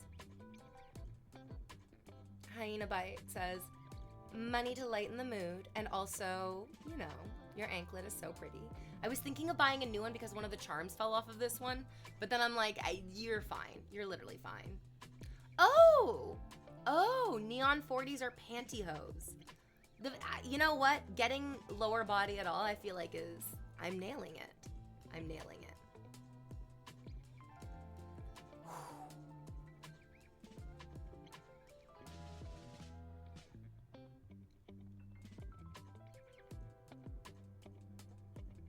Like our solution for dealing with bad behavior online is usually just canceling.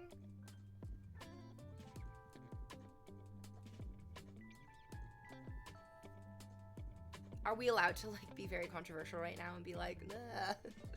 I don't know. I mean, shunning has always, but then this is the problem. I'm not a fucking H3 viewer. I can't like, me shunning their podcast is the same as like how much I was enjoying it before, which was 0.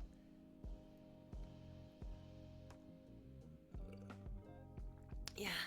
So I don't know. I mean, I guess maybe, sometimes if you fuck with people's money, they really listen to that. So like maybe if enough individual people are like, oh, I don't like the way that like Ethan is behaving with his podcast, it will fuck with his money because people might be less willing to give him money. But then I'm also like, fucking with people's money is not a good, to be honest, this is very like the Ludovico technique from A Clockwork Orange, where it's like, if we're just trying to like punish or to hurt or to like coerce any which way we can people into like being better, is it worth it? Should we be doing that? I have no solutions. I just have soul on the bottom of my feet. I'm not showing you my souls. I like that guy who came in and said show soul. He spelt it the right soul, but it's so weird. No. I'm just trying to be comfy in my living room is all. Just join me in being comfy in my living room and stop jerking off. Okay, now start jerking off again. It's all about ebb and flow, people.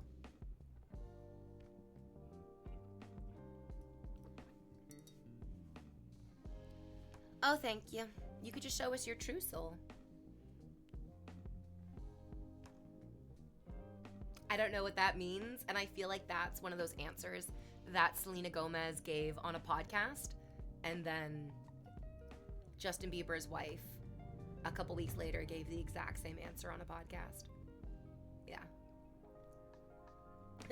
Hey V, looking beautiful as always. Howdy, how you doing? It's the stop and go technique. It's the stop and go technique.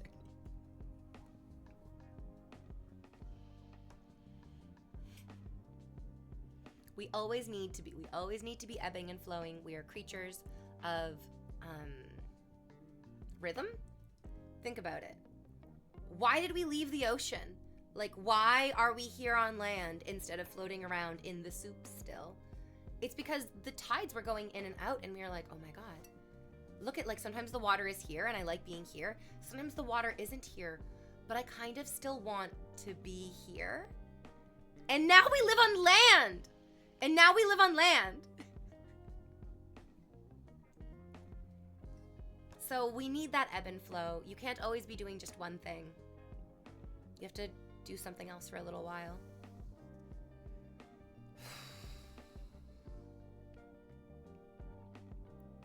You know what, America? You're going to be fine.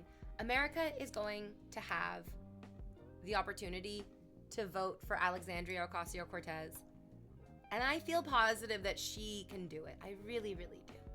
I actually do.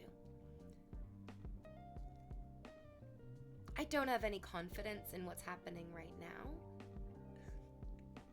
Like the last time I spoke to Mizkif, who I don't think you're still here, maybe you are. The last time we spoke, he was like, hey, come visit. And I'm like, I'm not coming to you in America, you fucking psycho. You come to the beautiful free land of Canada.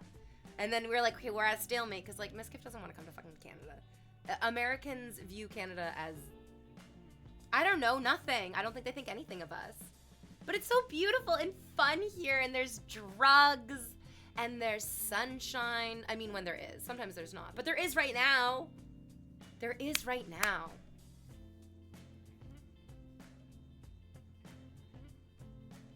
Do you use press-ons? No, all of my nails are my nails. It's almost time for a new pedicure. Because, yeah, they're getting kind of long.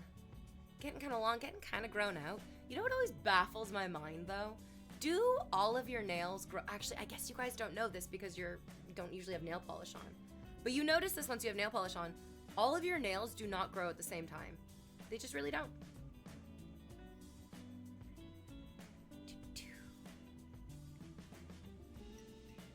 AOC as a senator would be a nice thing to see. El Presidente. Meet in the middle. You guys just both go to Mexico.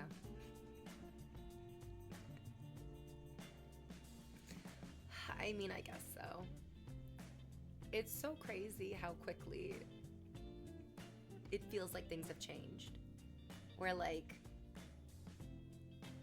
me not going to the States before was just because I was like, oh, I have a lot of travel anxiety. I just, and I do. I was talking about that positive disintegration where, like, anytime I go out, my first instinct is that, like, oh, I just want to make sure. Like, I just want to, like, talk to my mom about it. I miss my mom. I want to talk to my mom about it. But I can't. She's gone. And so I'm like, oh, going anywhere feels, like, so scary and overwhelming. And now it's like, well, no, now going to the States is not just scary and overwhelming because I have my own internal hang-ups from growing and living and laughing and loving and, you know, the way the art tells you to on the wall. No, now it's that America's a scary, terrifying place where I think I've said enough negative things about Donald Trump and Elon Musk for them to be like, you're in trouble, V. You're a bad girl. I'm a bad girl. Oh, I wish it was the fun kind of bad girl, but with them it's not. It's not. It's the bad kind of bad. Yeah. I mean, I think each and every one of us is super fucking duper over being in continuously unprecedented times. It's exhausting. We're over it. It's not. I was joking the other day that so many of our ancestors must have been bored out of their minds and wished for something exciting to happen. And it's like a monkey's paw wish being granted, where it's like, yes, activities abound, but only found in the future town. Yeah, monkey paws don't rhyme, so I don't know why I'm trying to. Just go to Ireland instead. You know what? Maybe. Maybe. I've been to Northern Ireland once and it was very beautiful. It was just like the way that the buildings and nature together is so lovely, balanced, I would say. And then also the people were so friendly because they were very drunk all the time. And I hope that's not an offensive stereotype. I am actually just basing it on my experience of meeting Irish people and realizing that, like, I feel like I'm still hungover from that time that I drank with Irish people. And it was over, like, 15 years ago.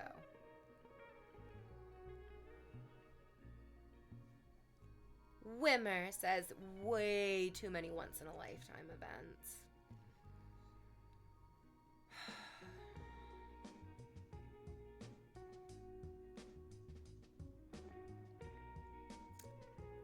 I really just want to go back in time and assassinate Ronald Reagan in a video game. Sorry. I'm just like, I just think that America would be so different if Ronald Reagan hadn't put Reaganomics into, like, I think it just, that was such a devastating and horrific, like, turning point for capitalism en masse. It is so frustrating. I'm not saying that this is all Ronald Reagan's fault, but I hate that we're in the universe where he was not assassinated. In a video game, I guess. I don't know if I'm allowed to talk about Reagan that way.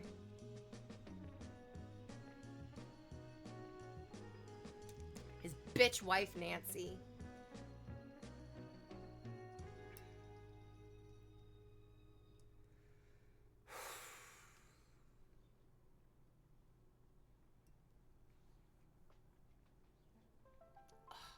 You guys know how I was talking about, like, holding all that, like, there's, like, the tendon here. Oh, yeah, actually, hold on. Yeah, let me fucking feel that again. So there's, like, that looseness here, which then created this, like, sort of over-tightening of in here. And then I'm like, oh, yeah, and you hold all that tension in your jaw, too. To the point where I was massaging my cheeks this week. Like, my face cheeks, not my butt cheeks. I let you guys massage my butt cheeks. And, you know in your back, like when you have a really, really bad knot, it can kind of feel like a washboard. Like it's not a smooth muscle. It's kind of like almost like a serrated muscle because it's so tight. It's kind of like scratching on itself or pulling on itself. I was like, oh my God, you have that in your cheeks. You have that like a tight knot in my cheeks. Oh, it's terrible. You look so cute when you squeeze your cheeks. Oh, I carry so much jaw tension. I'm glad that you find it adorable because I am literally just trying to not like make my whole life be clenching down in preparation for the next terrible thing that's going to happen. But the reality is that, like, yeah, what is the next terrible thing that's going to happen? When is it coming? When are you coming?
Well, look what the cat dragged in.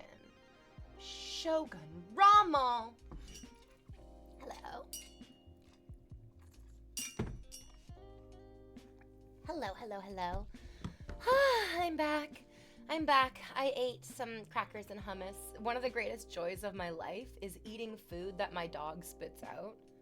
Not that, like, I'm eating food that my dog spits out. I mean that I eat food that if my dog got her little lips around, she would spit it out and be like, ew, what are you eating? And that's how I know it's healthy. Because my dog will not eat rice crackers.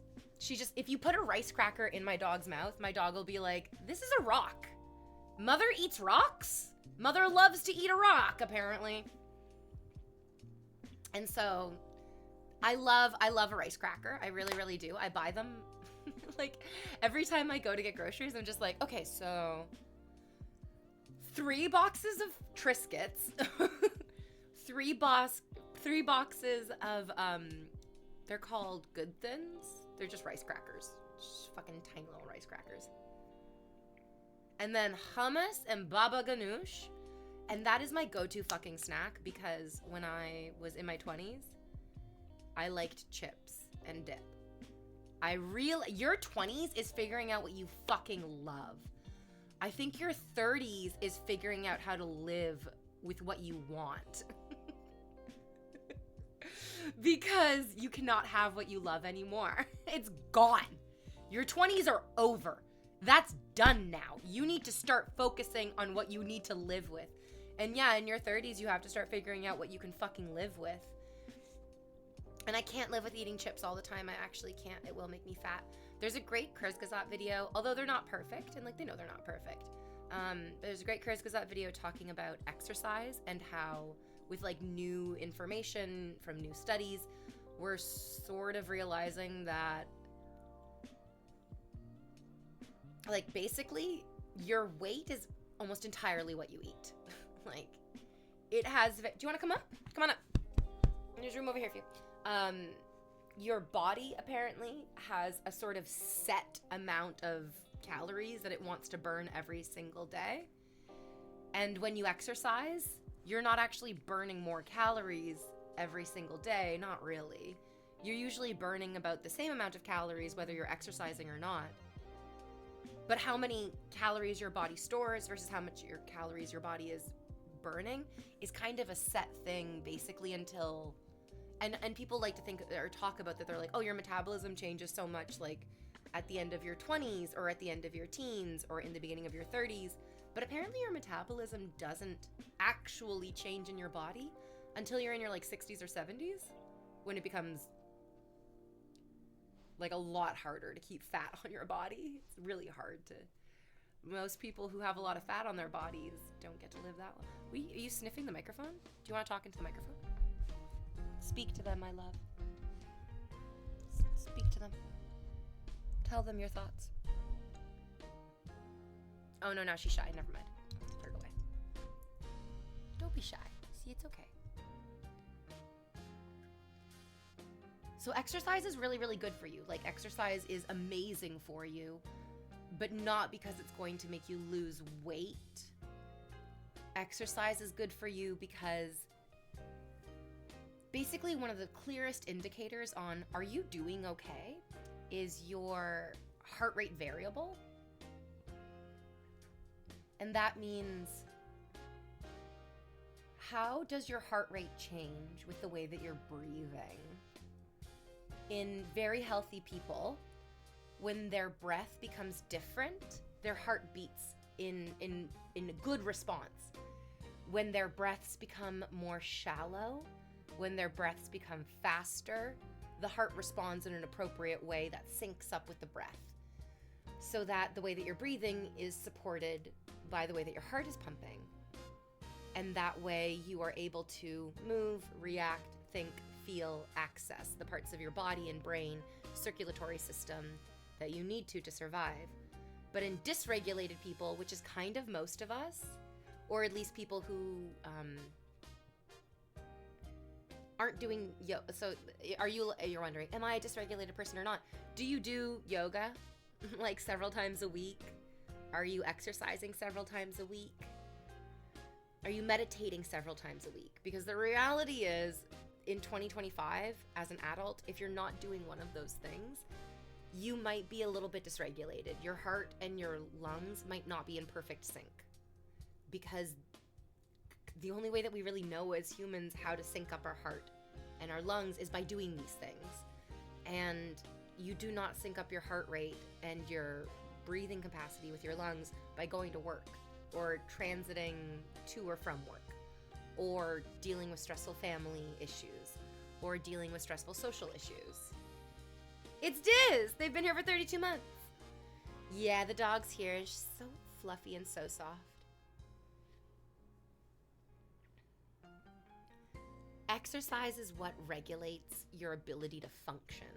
Exercise doesn't necessarily make you lose weight or like necessarily like burn the calories necessary to lose weight. You have to just be a caloric deficit. That's it. My best friend said it so beautifully a few years ago, because we were starting to see the like hints of, oh, celebrities are getting kind of thin again. Celebrities are getting like a little bit more, it looks like we're all on cocaine and it's the 80s again. Or maybe the early 90s perhaps even. Or even just the regular 90s, let's be real. And she just so dispassionately was like, congratulations, you're at a caloric deficit. That's what being thin is. It's what having low body fat is. You're just operating at a caloric deficit continuously. And for whatever reason, our brain associates that with goodness, with healthiness. I love pop stars and I love musical theater. And so Ariana Grande being cast as Glinda the Good Witch in the film version of Wicked, should have been my dream come true.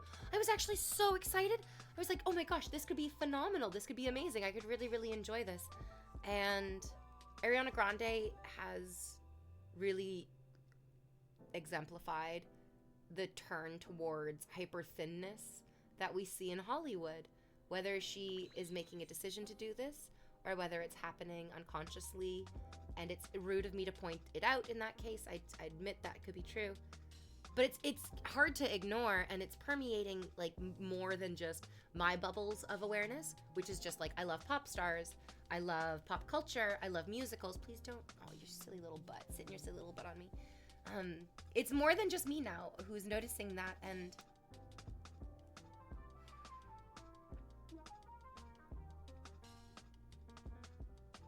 it's just a caloric deficit. It's not good. It's not a good thing. It's just a caloric deficit. And why? Why?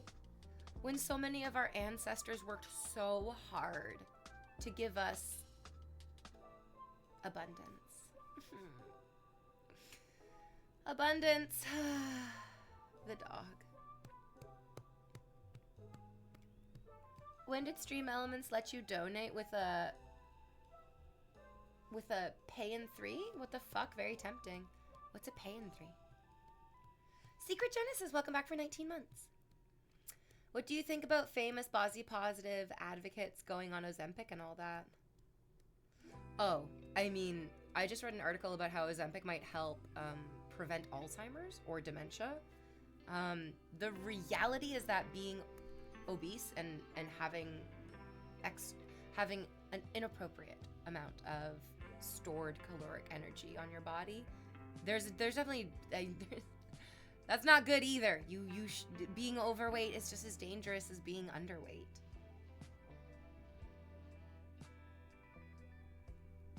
It's a little, I mean, if there was a medication that people with bulimia and anorexia could take that would like cure them and help them gain weight, would we be demonizing that? I don't think there's anything wrong with people doing whatever they can to feel better in their own bodies. Like, I get that we can make it a political conversation. There's huge problems in the healthcare industry because diabetes medicine should not be prioritized for wealthy people. But also, it is very, very important as individuals. Even famous people who we don't like because they say or do things that we don't like, they still deserve to feel good in their bodies. And that's something that, I mean, I went through my own little, like, I gained some weight because I was on medication. And I felt my body change, and I fell in love with that body that had, like, more fat on it. But I was also recognizing that it did make me feel more self-conscious about moving around at all. Like, when you have fat on your body and you move your body, the fat moves independent of the body. I feel like it's one of the easiest ways that you can spot people who have had cosmetic surgery, where it's like, oh, you have this gigantic, round, firm ass that moves as if it's bolted onto your skeleton. Hold on a second. That is not how gigantic round asses naturally work. There is movement. And it made me feel self-conscious because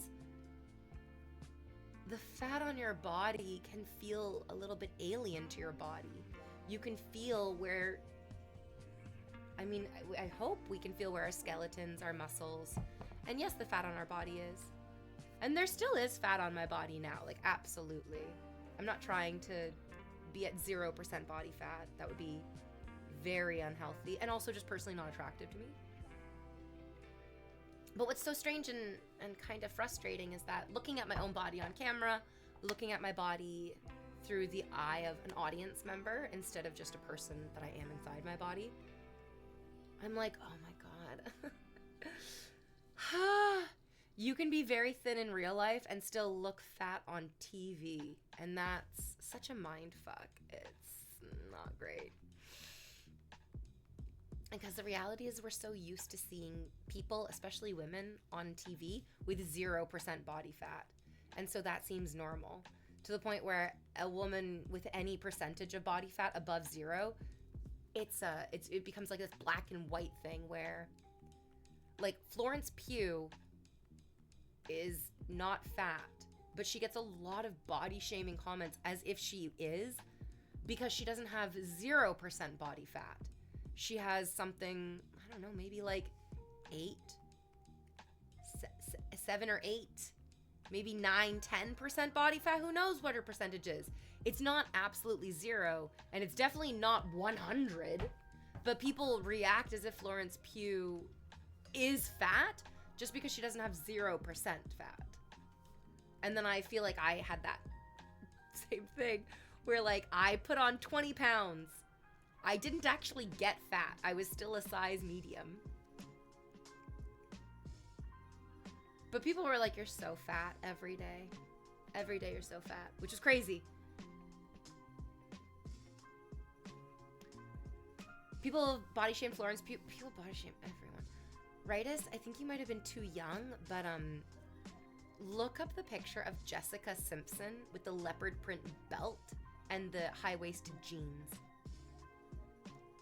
There's a very famous picture of Jessica Simpson who is, to be honest, almost rail thin. But she got dragged as being fat like crazy. And it happens to almost every single woman who's, like, in Hollywood. It's very scary. Oh my gosh, yes, even Jennifer Lawrence. People wanted to body shame Jennifer Lawrence for her physique in the Hunger Games because she also was at, like, had the audacity to have like 2 or 3, 4% body fat, and she wasn't at 0% body fat. Yeah. It's so interesting. One of my best friends, she and I, like, talk about everything. It's so good. She knows that, like, I love pop culture as well. And not a lot of my friends are, like, so deeply into pop culture. Most of my friends have, like, a niche of pop culture that they're very deeply into. But I'm, like, a very general pop culture person. And so one of my best friends, my Montreal best friend, was like, hey, V, kind of random, what do you think of Meghan Markle? And I was like, oh my God, it's so interesting that you brought that up. Because the only thing that I really thought about her recently was that she has a eating disorder. That Meghan Markle looks like she's dealing with an eating disorder because she made her triumphant return back to social media, which, number one, was very confusing. I can't imagine having 2 small children and then also being like, and do you know what I want to do? be in front of an audience. But then people's values are different, so like whatever. Just because she wants to do that and I couldn't see myself doing that does not automatically make her a quote unquote bad person. But what I did notice is that the few clips and the few short moments of video on her Instagram had to be honest, like alarming and familiar markings of pro eating disorder culture. That like highlighting individual parts of the body that look particularly thin and obscuring other parts of the body.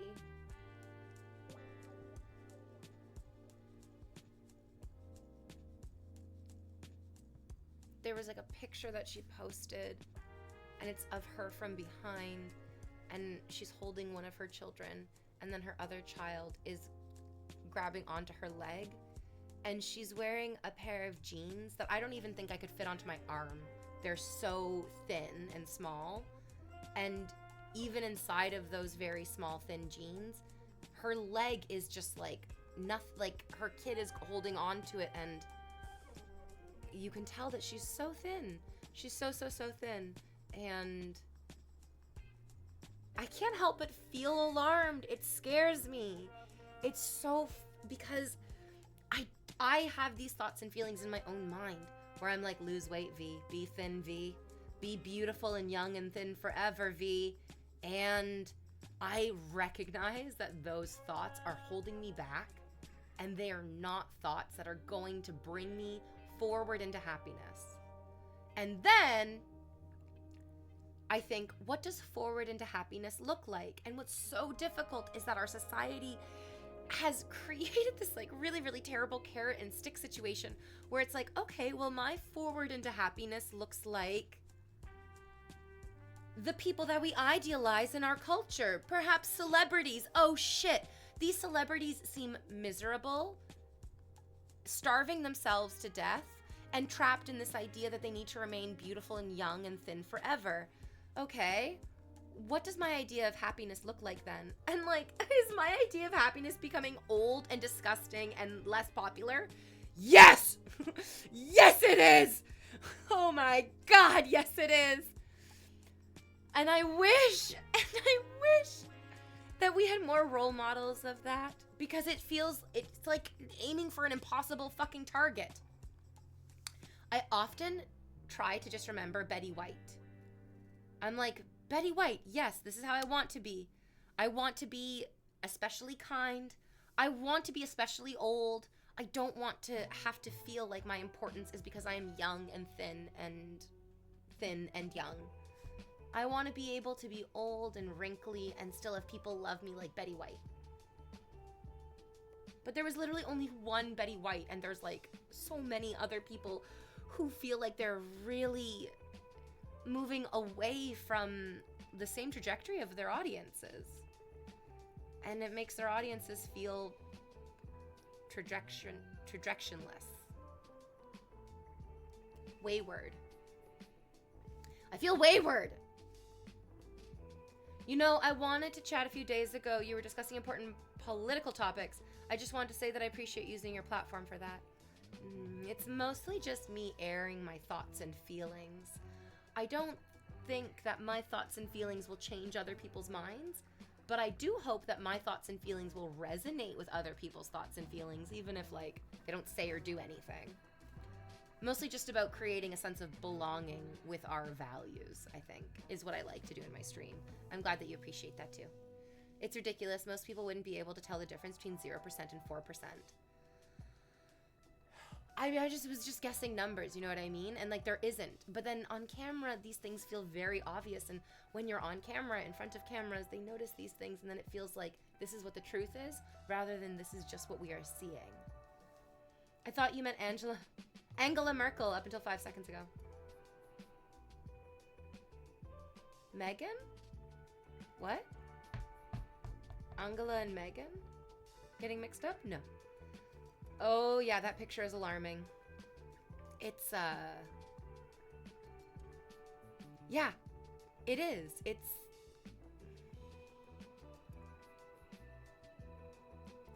It's a very, very, very, very, very, very thin woman. And our bodies, it's like terrible. I've had comments of like, you've put on too much weight, please stop eating. I've also had people come in and be like, thank God you lost the weight, and like, you look so much better now the way that you are. And it sucks. It's not good. It is also just triggering. And at that point, you get into an emotional state of fight or flight, freeze, appease.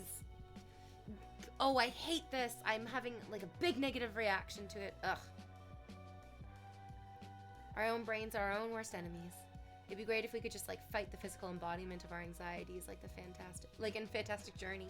Shrink me down. Shrink me down, baby. Hello, Squeak. Angela Merkel and Meghan Markle sound quite similar. I'll allow it. It's a little silly, but I also recognize that like for a regular person, they're not thinking about these two women every day. I kind of do, because Angela Merkel was like such a badass. My friends are worried about me, says Sam Dog, starting an all toast diet, but it turns out I'm still getting 3 square meals a day.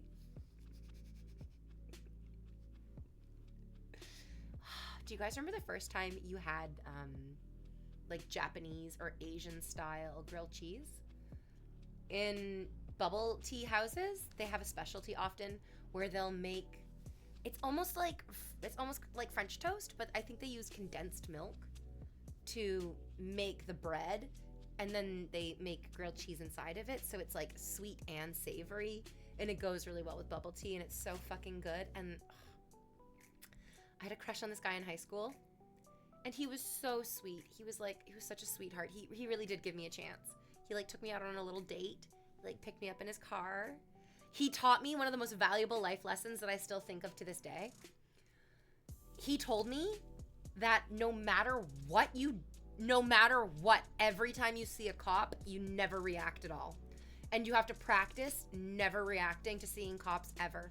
Because apparently cops will just like look at people, and if somebody looks shocked or startled or cops immediately will just be like, what are you doing? What are you doing? That like most cops will just pull people over because they look shocked or look guilty. And so this guy was like, he had said something about like he forgot his wallet or something. And in Ontario, it's actually not, if you don't have your driver's license on you and you get pulled over by the cops, you're not immediately in so much fucking trouble. The police just are like, you need to go to a police station and give proof of your license, and then you're fine. But I think he was like, I think I forgot my wallet or like my license or something at home. And so then when I had seen the police officer, I was like, oh no, there's a cop. And he was like, don't do that. Don't ever do that. Don't ever react that way when you see a cop. That's how cops know that you're doing something bad. It's very valuable advice. He took me on this date, and we went and we got bubble tea, and we got like that like condensed milk grilled cheese. It was so good. And it was also like a gray, rainy day. And so us being in his... Oh, I just missed all you lovely people. North, yay, thank you. We missed you too. And a new badge, baby. He just did it for the badge. It's not for us. I still think about being in that car with him. I love it. It was so sweet. He probably has kids now. He's probably married. He probably has some kids. And his family was like kind of famous in our neighborhood, or at least in our city, because his family were like so big. It's a big Irish fucking family. As so many people, like his uncle was my grade 7 teacher. You know what I mean? Like a big famous man. So he probably got married and had a bunch of fucking kids. Hyena bite. What are you just throwing money at me? Just keeping your hand in the game, saying, no, North Countryman, I throw money at thee. Oh, hyena bite, your poor payday. I gave up chatting in V's chat for Lent, and it was good for the mind. Oh, interesting. Yeah, that is. Yeah. Yeah, you just listened? Interesting. Or you just weren't here. I don't know. You can do whatever you want to do. Yeah. Have you seen Flow? I loved Flow. It was so good. thinking about Flo. And Black Mirror, I watched that recently.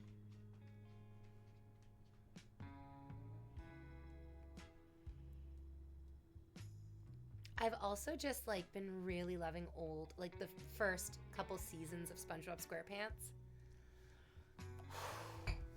I've been feeling anxious, guys. You read the news, anxiety. You you think about like dating, anxiety. But for real, I loved the first like couple seasons of SpongeBob, and the pacing of the episodes is so wonderful. Oh my god. It just reaches, I feel like it reaches into my nervous system, and it's like taking medicine, literally. Talk about regulation. I love it. I started Severance. Oh, another amazing, excellently regulating. My favorite part of therapy, like while Severance season 2 was airing, is that I was watching Severance and my therapist was also watching Severance. And so he and I would like talk about my therapy, talk about my like experiences, and then we would also talk about, and how does this relate to this week's episode of Severance, which was just, love that so much. That's how you know the therapy is so good, when it connects to all the parts of your life really wonderfully. There's a lot of, it's called integration. Severance lives up to the hype. The set design is beautiful. North Countryman, can I tell you, the cinematographer, who I absolutely fucking adore, is this incredibly gorgeous Canadian woman. I have a crush on her. Yeah. Sometimes when I'm sad, I go just like her photos on Instagram. I got pulled over once because the back headlight wouldn't turn on, and it gave me a warning. They told my friend that me and my mom got pulled over by a cop for no reason because he was bored. Oh, yes, yeah. Like a taillight being out is literally such a non-reason. But sometimes you pull somebody over for a taillight and then you like find a bunch of cocaine on them. And then the memes that came from SpongeBob that we all still use, it just has to go towards how good the show is. It's very universal. It's excellent TV, because SpongeBob is a yellow sponge under the sea. But at different moments in his life, I feel like there was times that he was Asian coded. I feel like there were times that he was gay coded. I feel like there are times where, yes, SpongeBob was even black coded occasionally. And it gave a universe, like, because he wasn't a person, he was just a yellow sponge. Anyone could be SpongeBob. And then what's wonderful is that we all recognized ourselves in SpongeBob. And as we get older, we get to recognize ourselves in Squidward. Ooh, yeah. I watched The Amazing Digital Circus. I'm still watching Squid Game Season 2 slowly. I'm behind on The Amazing Digital Circus. I should catch up on it. I've heard good things about it. I'm probably going to binge it myself. Pretty sure people on the 10 most wanted list have been caught when they were just like pulled over for whatever like reasons. Same with The Simpsons. They just made relevant content. The Simpsons was supposed to be like a satirical look at how unbelievable American families were on TV. These like idyllic families were not representative of what an actual lived experience was. And so it was really good. It was just also, like in a lot of ways, really devastating. Because it kind of had the opposite effect, where The Simpsons kind of normalized a lot of really bad behavior. Because we were seeing it on TV, it didn't seem so shocking or upsetting when it was actually happening in our homes. And that's not great. That's not great. It's wonderful that all of us got to feel the universal experience of being neglected by our parents, like Lisa, or being the target of our parents' aggression, like Bart, or being like scapegoated. Yes, Maggie shot Mr. Burns. Like Maggie, it's something that we all experience in our childhoods. It sucks. It sucks. It's not something that any of us should have had to relate to, but we do. The early SpongeBob episodes are so good. So the other day I had to skip an episode. Oh, you guys, I had to skip. I'm gonna cry. I can't do it. Okay. The episode dumped The SpongeBob episode dumped. I don't know what they were thinking. I'm angry. Like, why did they make that episode? What the fuck is wrong with them? Why did they make that episode? The episode dumped is that SpongeBob's pet snail, Gary, falls in love with Patrick and leaves SpongeBob. This is devastating to SpongeBob. Now, as a child, it's kind of a funny episode. As an adult who has experienced genuine loss, that episode goes way too fucking hard. That episode goes way too fucking hard. Why are you doing this to me? Kindly go fuck yourself. I had to skip that episode because I was like, I can't do this one right now. It's too hard. Oh, God. Yeah, The Amazing Digital Circus started as like an online web series, and then it got its own TV show. Kind of like how there was the Has-Been Hotel pilot online that then made the web series Hell of a Boss. And then years later, Has-Been Hotel became a TV show. Oh yeah, there was a full pilot episode of Has-Been Hotel online that was so popular. Yes. Lee Talk says, looking absolutely exquisite today. Thanks, baby. Yeah, apparently So Good Mizkif was in here earlier. Damn, pulling in those big-dicked Twitch daddies. Yeah. No, the Netflix versions are the same as the YouTube. It's just extra income source. Oh, it's literally the exact same. Okay, that's good. Oh, cool. Okay, that's good. So you can watch it on YouTube or you can watch it on Netflix? Interesting. I wonder which one's better. Is there a difference? Probably not, right? Oh, Hyena Bite! The funny sending button. It's the funny sending button and I love it. It's weird how that button is also directly connected to your nervous system and it makes your cock a little hard to push it too. Interesting. There's probably no difference, yeah. I feel like there is a huge difference watching anime on Netflix versus watching anime on Crunchyroll. And I actually have no idea why. We're like, I'm almost a little offended that Netflix is even giving me these options to watch. I get it. It's for people who are just casual anime viewers and don't have a premium Crunchyroll account. But I'm like, yeah, Netflix free run. Go fuck yourself.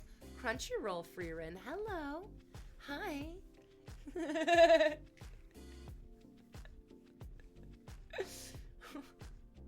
The sub quality is not as good, I hear, on Crunchyroll. They cut corners. Oh, wait. Is Netflix actually better? What is wrong with me? I'm just like, no, Crunchyroll is great. It's not. I'm wrong. Good to know. Good to know that my feelings are based on nothing. This is valuable. Yeah. Oh, you guys, this arm is killing me. I'm like, do I email my physiotherapist? Or do I just like quietly, I should probably just like keep doing yoga, keep like stretching it out, maybe work on some strengthening stuff. Cause like, oh, it's killing me. My poor shoulder's killing me. Off. I don't have a premium Crunchyroll, so I can't watch anything on there. The ads are beyond obnoxious. Okay, yeah. They did a good job of making me subscribe so I wouldn't have to see those ads. When I was dating the poet and we were watching Free Run together, we would like be talking to each other, be messaging each other when we were watching the episodes. And then he realized that he was like, oh, I'm watching in English. Like, I said something to him about the way that the translation was. And he was like, I just realized that I'm watching it in English. And then what he did was he would watch the English, but with the Japanese subtitles to see the things that they changed. And I was like, you're so funny, the poet. Aww.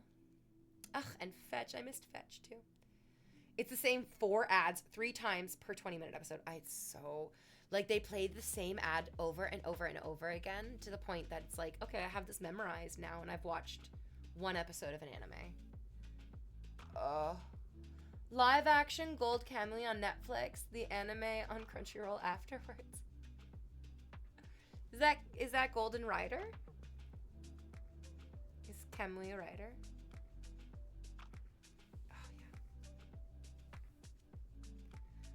Tracy Ellis Ross is giving me the strength that I need not to message the Big Turk and not to message the poet, because of all the guys that have like reached out. I mean, actually the poet didn't reach out, the Big Turk did. But of all the like people who I've been thinking about after watching Eulogy that I'm like, oh, who would I want to message? I'm just like, no. I need to keep reminding myself that, like, Tracee Ellis Ross was doing an interview for a podcast, and she was like, there's sadness, there's a grief for being single and not having children. She's like older than I am, so she's talking about a very different type of experience. But I also feel the same way, that I'm like, oh my God, my friends are like married, my friends have children, and I'm not doing that yet. And she was like, but doing it with the wrong person is a curse. It is so bad. It is not worth it. It's worse than the grief of just thinking, what if, you know? Oof. And for real, I love you, Tracee Ellis Ross. I also think of like Halle Berry. There's lots of hugely famous, gorgeous women who are just as single as I am. And it makes me feel so much better because I'm like, oh, okay, there's nothing wrong with them, which then makes me extend to myself that I'm like, and there's nothing wrong with me. And sometimes you just don't find a partner and you're not willing to settle for the sake of having a partner, A poet, does he make sonnets? He wrote 2 books of poetry. Yeah, but he had like a regular job, like a regular desk job. Yeah. Why do you not want children? Today I don't want to have a baby today. I kinda want to do my stream, and then I'm gonna go vote in my election that my country is doing, and then I'm gonna celebrate democracy by smoking a joint and playing video games. Yeah.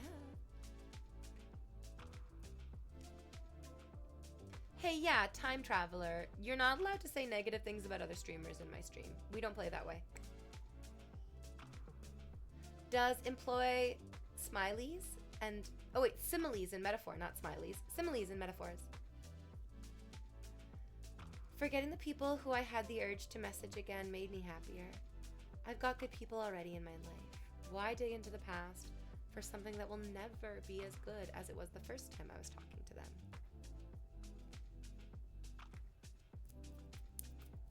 Fuck yes, write-ins. I'm snapping my fingers. Does Canada give out I voted stickers? Every time I vote, I seal myself in the voting cubicle. I make my little mark. I like read very carefully. Because I'm so worried about making a mistake. Hypervigilance, hello. I read very carefully. And then I tick my box. I make my little X. And I fold it over. And then I stand up and I go, democracy! Because I think it's funny. Democracy! You get to shout democracy. It feels so good. It feels so good. Should I duct tape my Canadian flag to my canoe paddle again and wave it over my head? Democracy! I love it. I love being Canadian so fucking much. Nothing makes me happier than being Canadian. No, I don't think we get stickers in Canada. No. I don't think we do. Having voted like a bunch of times because I'm 35 and I started voting when I was 18, I've never gotten a sticker. They might give out stickers, but I don't think I take them. Jolton Goggins with the tip. Thank you, Jolton. Do you guys want to know what video game I'm going to play tonight? Okay, so I started replaying Pokemon Legends Arceus. What an amazing Pokemon game. I love it. I love it. I love the, like, I love period. It's like, I'm a big historical fiction person. I really love it. And being in, like, old colonial Japan. Because there's, like, some white colonizing shit going on in that video game. It's not, I mean, it's not right? Fuck the colonizers. Just gogging on what? I am a gog at your generosity in this stream. Goggin Joe. Sounds like Helldivers 2. No. Yes? No.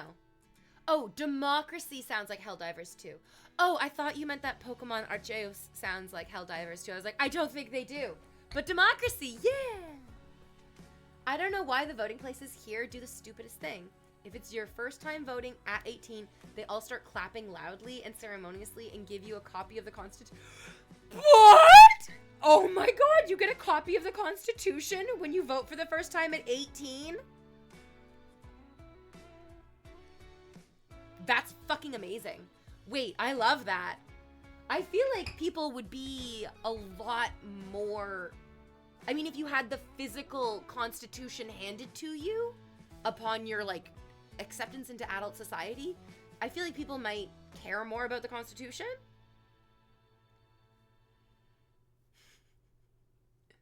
I'm not reading that out loud, North Countryman. No. I'm not here. I'm not your fucking tongue twister plaything. That's you, V. No one wants a copy of the Constitution. Tigger! Tigger, I need everyone to really care about their Constitution. There's like a celebration for I think it's the Charter of Rights, the Canadian Charter of Rights. And I'm like, oh, fuck yeah, Charter of Rights. It's a real thing, by the way. It's not just tongue twister. Shut the front door. You shut the front door. Maggie says that they love my nails. I also love my nails. I do. I don't think my social anxiety could handle that kind of attention after forcing myself to leave my house the first time to vote. Oh, yeah, I would hate that. Yeah, I also would hate that. I don't want in public to be the center of attention. That's a fucking nightmare for all of us. Oh my god, he's gogging so hard. That's $20. That's 20 gogging dollars. I only care about 3/5 of the U.S. It's Constitution. Tigger. I know. I know. I know.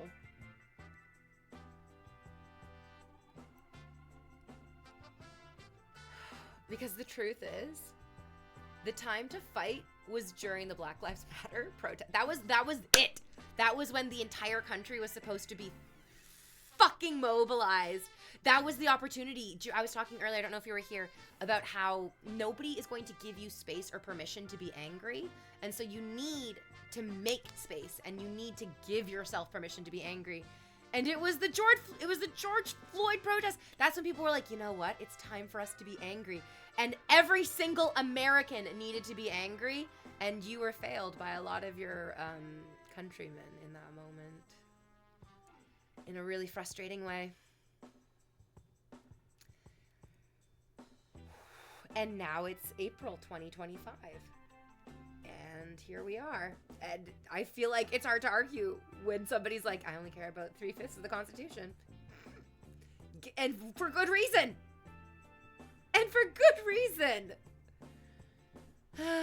That's 3 extra Goggins. Anger is not supposed to be comfortable. There is a good reason that anger is not comfortable.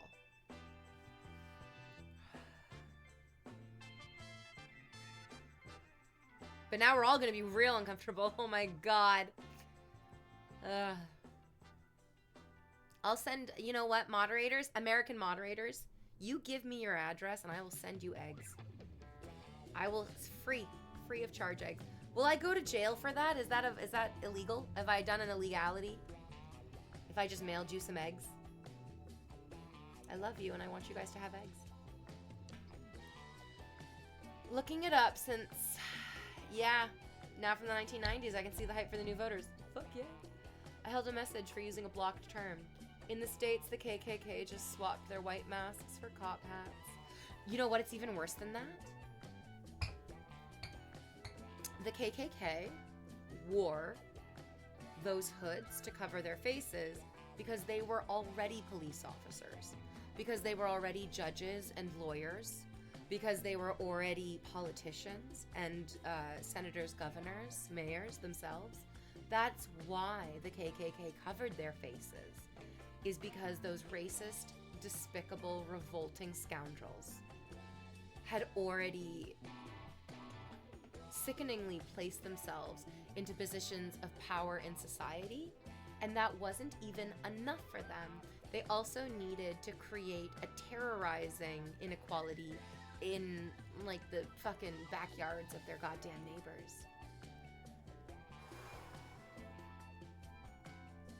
Dang it, I should have stayed on the mod team for the eggs. Yes, to be honest, yes. Just for the eggs. That's true, but the masks, yeah. Okay, KK, Donald Glover. Oh, Donald. Some of those who work forces are the same that burned crosses. They were the same fucking people. That's why they wore the fucking masks.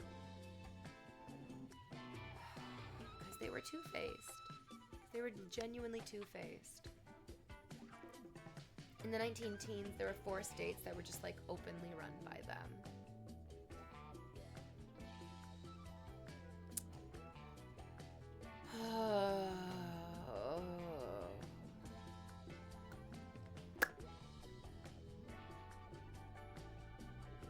It's very hard to fight hatred. It feels so much more natural to celebrate goodness. And so when we talk about like these terrible racist and awful people,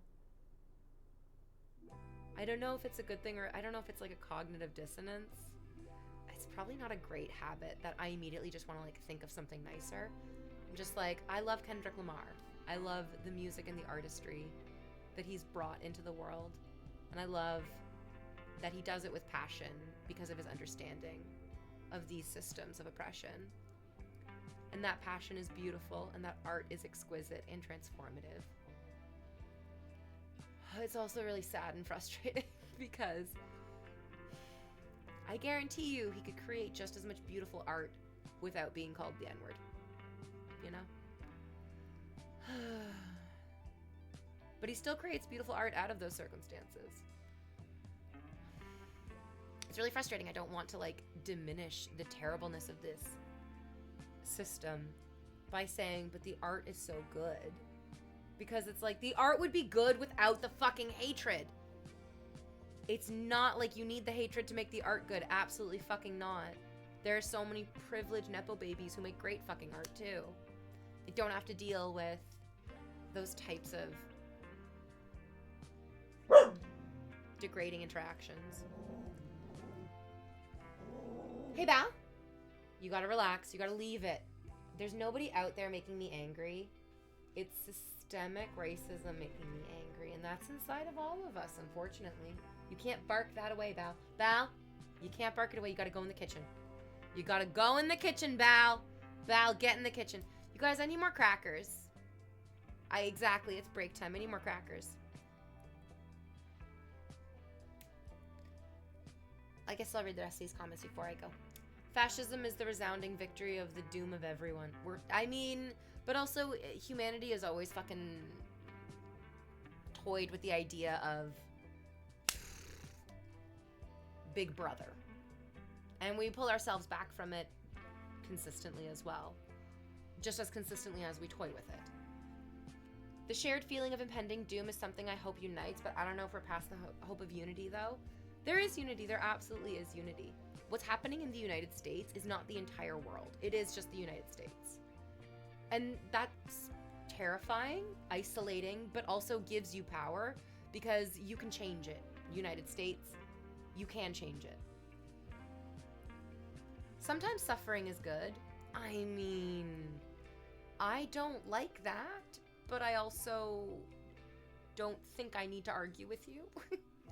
Sometimes, unfortunately, though, the exact artist couldn't do their art without having exactly the emotional makeup they did, atrocious as it is.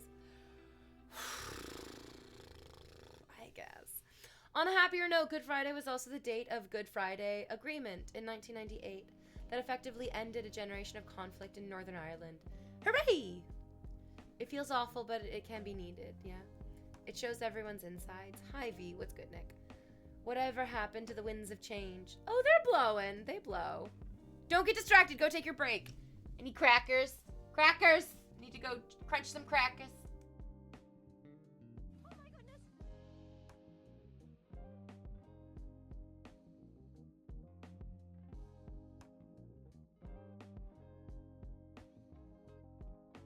Oh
Oh, are you guys talking about the best crackers?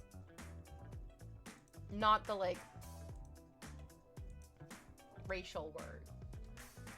Like actually wheat thins. Are you crazy? So first of all, it goes Triscuits. I love a Triscuit. Something about a Triscuit. It's like eating math. Like eating sweet, delicious, salty math. I love a Triscuit. I feel like Triscuits are the king of crackers. And then I think it goes Triscuit, whole wheat thin. Whole wheat thin. And then whatever fucking else you got, you know, that's third place and below. I don't give a fuck about that. Cheez-Its are pretty goated. You are American. I cannot, like, a Cheez-It is one part of trail mix. That's not something that you eat handfuls of. That's crazy. That's wild. That's too much. Oh my word, the best username is entered chat. Goonie Femboy? North Countryman. So you gotta type. V, why does your flower throne look bigger than normal? It's closer to the camera.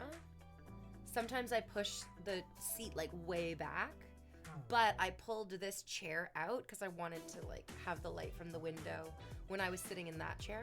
So this chair is pulled more forward. Thank you for noticing. How about Munchies chips? Like in the blue and the black bag, the Munchies with all the things. That's exactly where I eat my Cheez-Its. But as a Canadian woman, I'm gonna be real with you. I don't think I've ever been to a person's house and they've had a box of Cheez-Its. They've had Munchies. They've always had Munchies. That's how you know you're at a good person's house too. They're like, what snacks do you have? You have Munchies! It's so good. I really do want a pretzel stick. And then a tiny Dorito.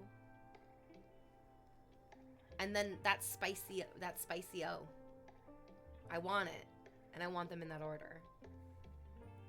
I eat Cheez-Its by the box. Awesome Sauce, I'm not here to tell you how to live your life. But if I was here to tell you how to live your life, I would, oh my God. And I've thought about it. Because I've been doing my own like, you need to eat less ordered food and cook more, and you need to exercise more. And I realized that I'm like, you can't like tie your own journey to somebody else. That's not gonna fly. But anyways, I want to make you do the things that I'm doing, Awesome Sauce. I want to be like, I own you, and therefore you must do what I tell you to do. Aren't Cheez-Its kind of like a new thing in Canada too? I don't remember growing up with them. What? No. I have the exact opposite perception of it where I'm like, I think Cheez-Its are older than I am. And they've always been in Canada. Yeah. But not necessarily everywhere in Canada. I guess it depends on how close you are to the States. Because not all of Canada is like right there next to the United States. Sometimes it's more individual. What the fuck? What are these? No.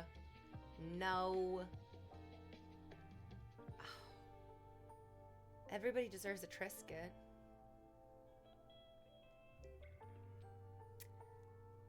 We can still tie yourself up? Wait, what does that mean? Being Canadian myself, my go-tos are Hawkins Cheesies or Old Dutch restaurant style tortilla chips. Oh my God, the Old Dutch tortilla chips are so good. They're so big. I love that you can eat one chip for the entire meal. Basically, it's so big. The Cheez-Its with grooves are greater than just regular Cheez-Its.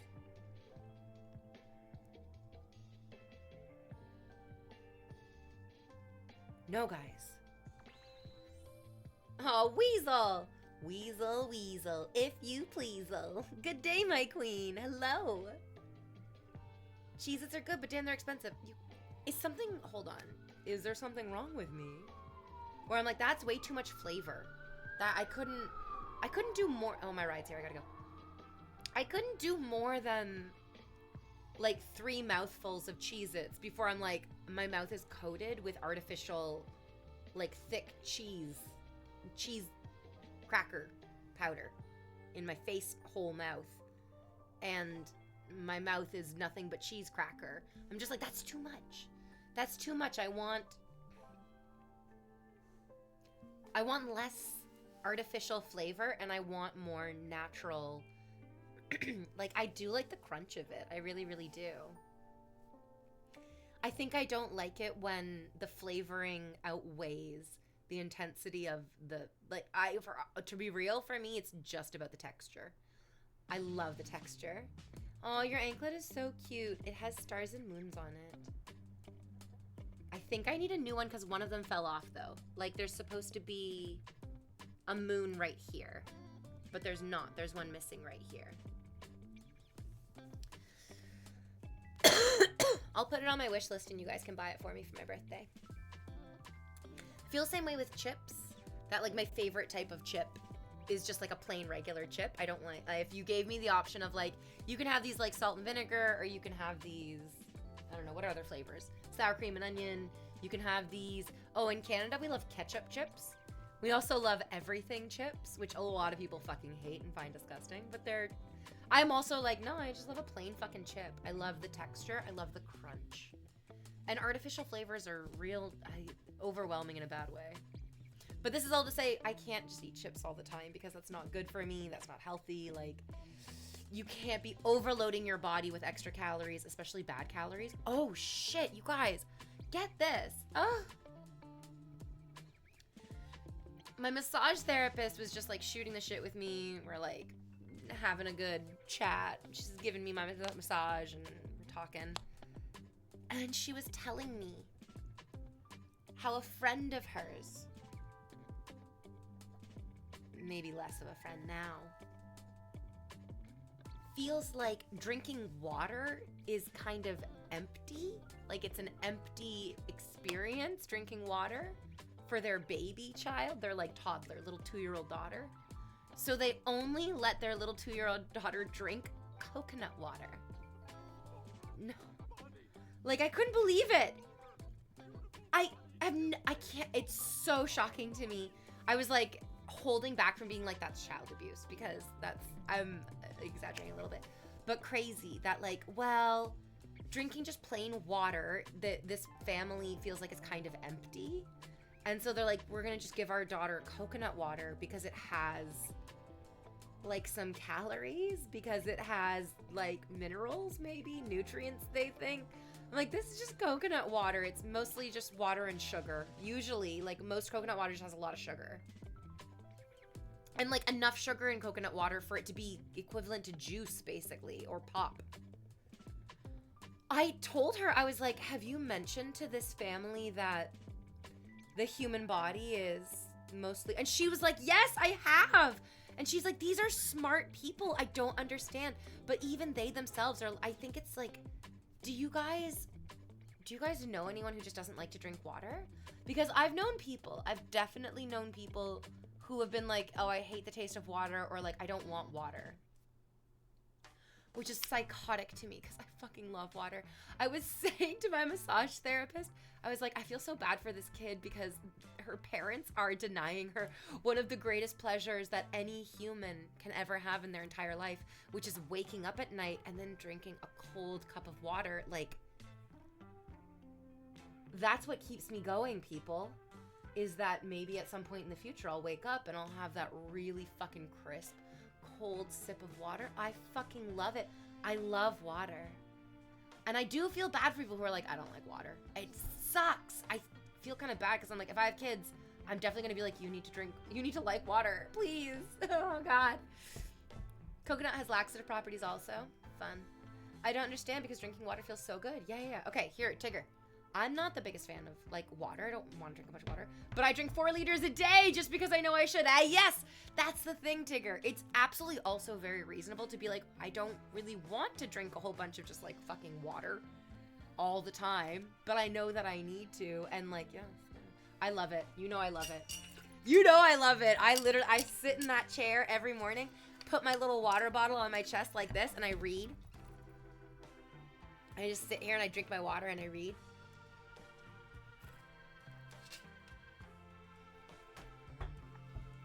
Because, oh my God, I don't know exactly why. Maybe it has to do with this, like, whole body aligning thing. But, like, I was getting the night sweats last week. I would wake up just drenched in sweat. And, like, oh my God, what? I have to hydrate every morning. Oh, I don't like sparkling water. It hurts my mouth. I know people like that too. I think it depends on where you live. Like if you live in an area with bad water, tap water in Ontario tastes fucking great. The tap water in Switzerland made me want to kill myself because it was so fucking good in a video game. I don't like sparkling water, it hurts me. It's like pouring olive oil into the engine because, like, you know, oil. Yeah, exactly. Oh my god, Ritus, exactly. Are they afraid that the child catches, like, an existential dread of emptiness from the emptiness of the water? Right?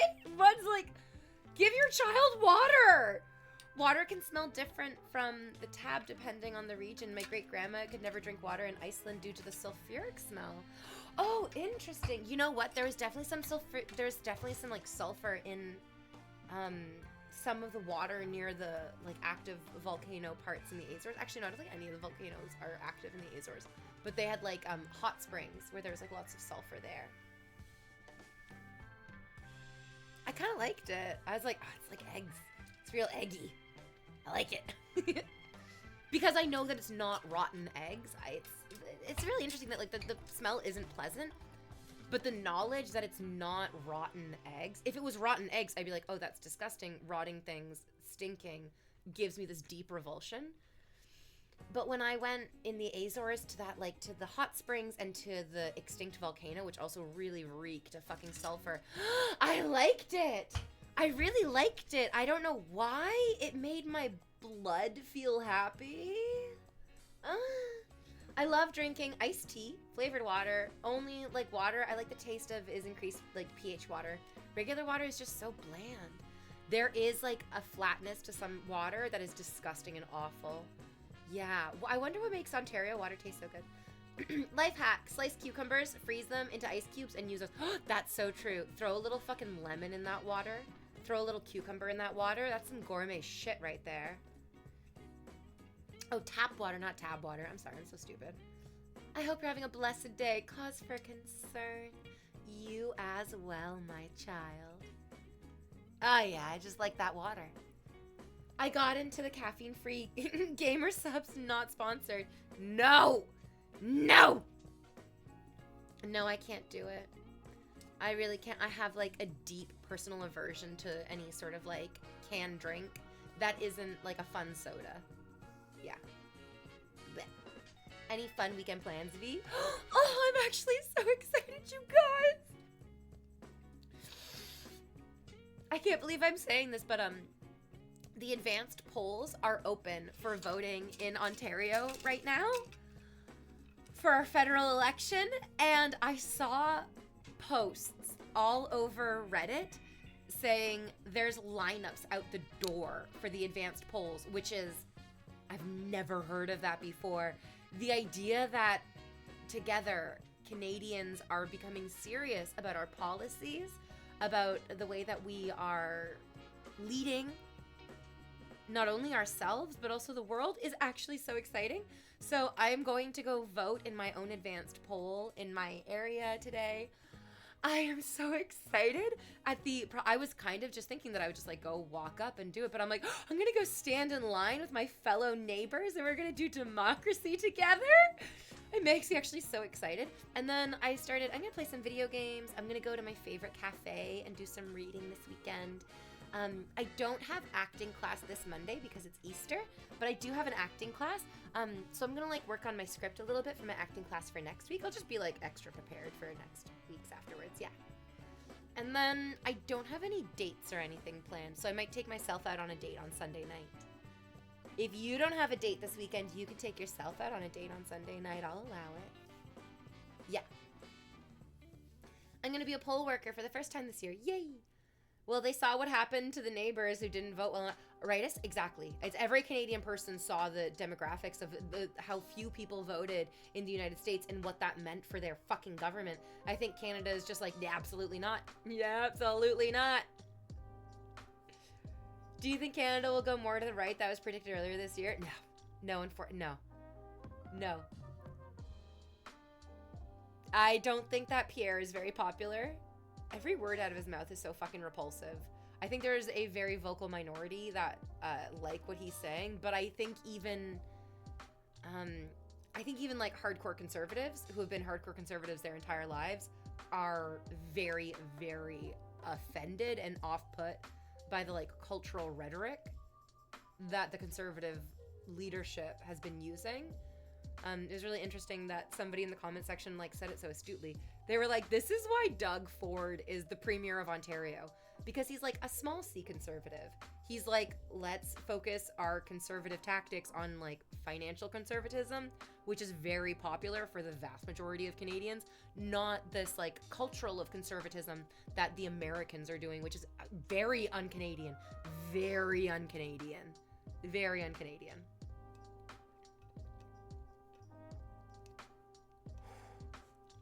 I'm very excited to go vote. Yeah. I've heard people calling him Timbit Trump. It's such a bad idea to align yourself with that idiot. It's done. Okay, we're all done. I'm gonna go do some voting. I'm gonna go do some democracy. Yeah, baby, you like that democracy? I know you fucking love it. Make sure that you're keeping democracy alive in your own country by voting. Ashley's Canadian too. Oh, Kuzan, welcome, my dearest. Oh, did you see you got dethroned? Ashley's a beautiful Canadian woman as well. Make sure that she's gonna vote too. Yes. But also don't bring up politics in her fucking stream if that's not appropriate. I'll see you guys later. I think I will do a stream on Monday because I don't have any like particular Easter plans. No, there's nothing fancy happening. I'll see you guys later, okay? Have a good rest of your day. Thanks for being so great today, everyone. I love you all very much. Bye.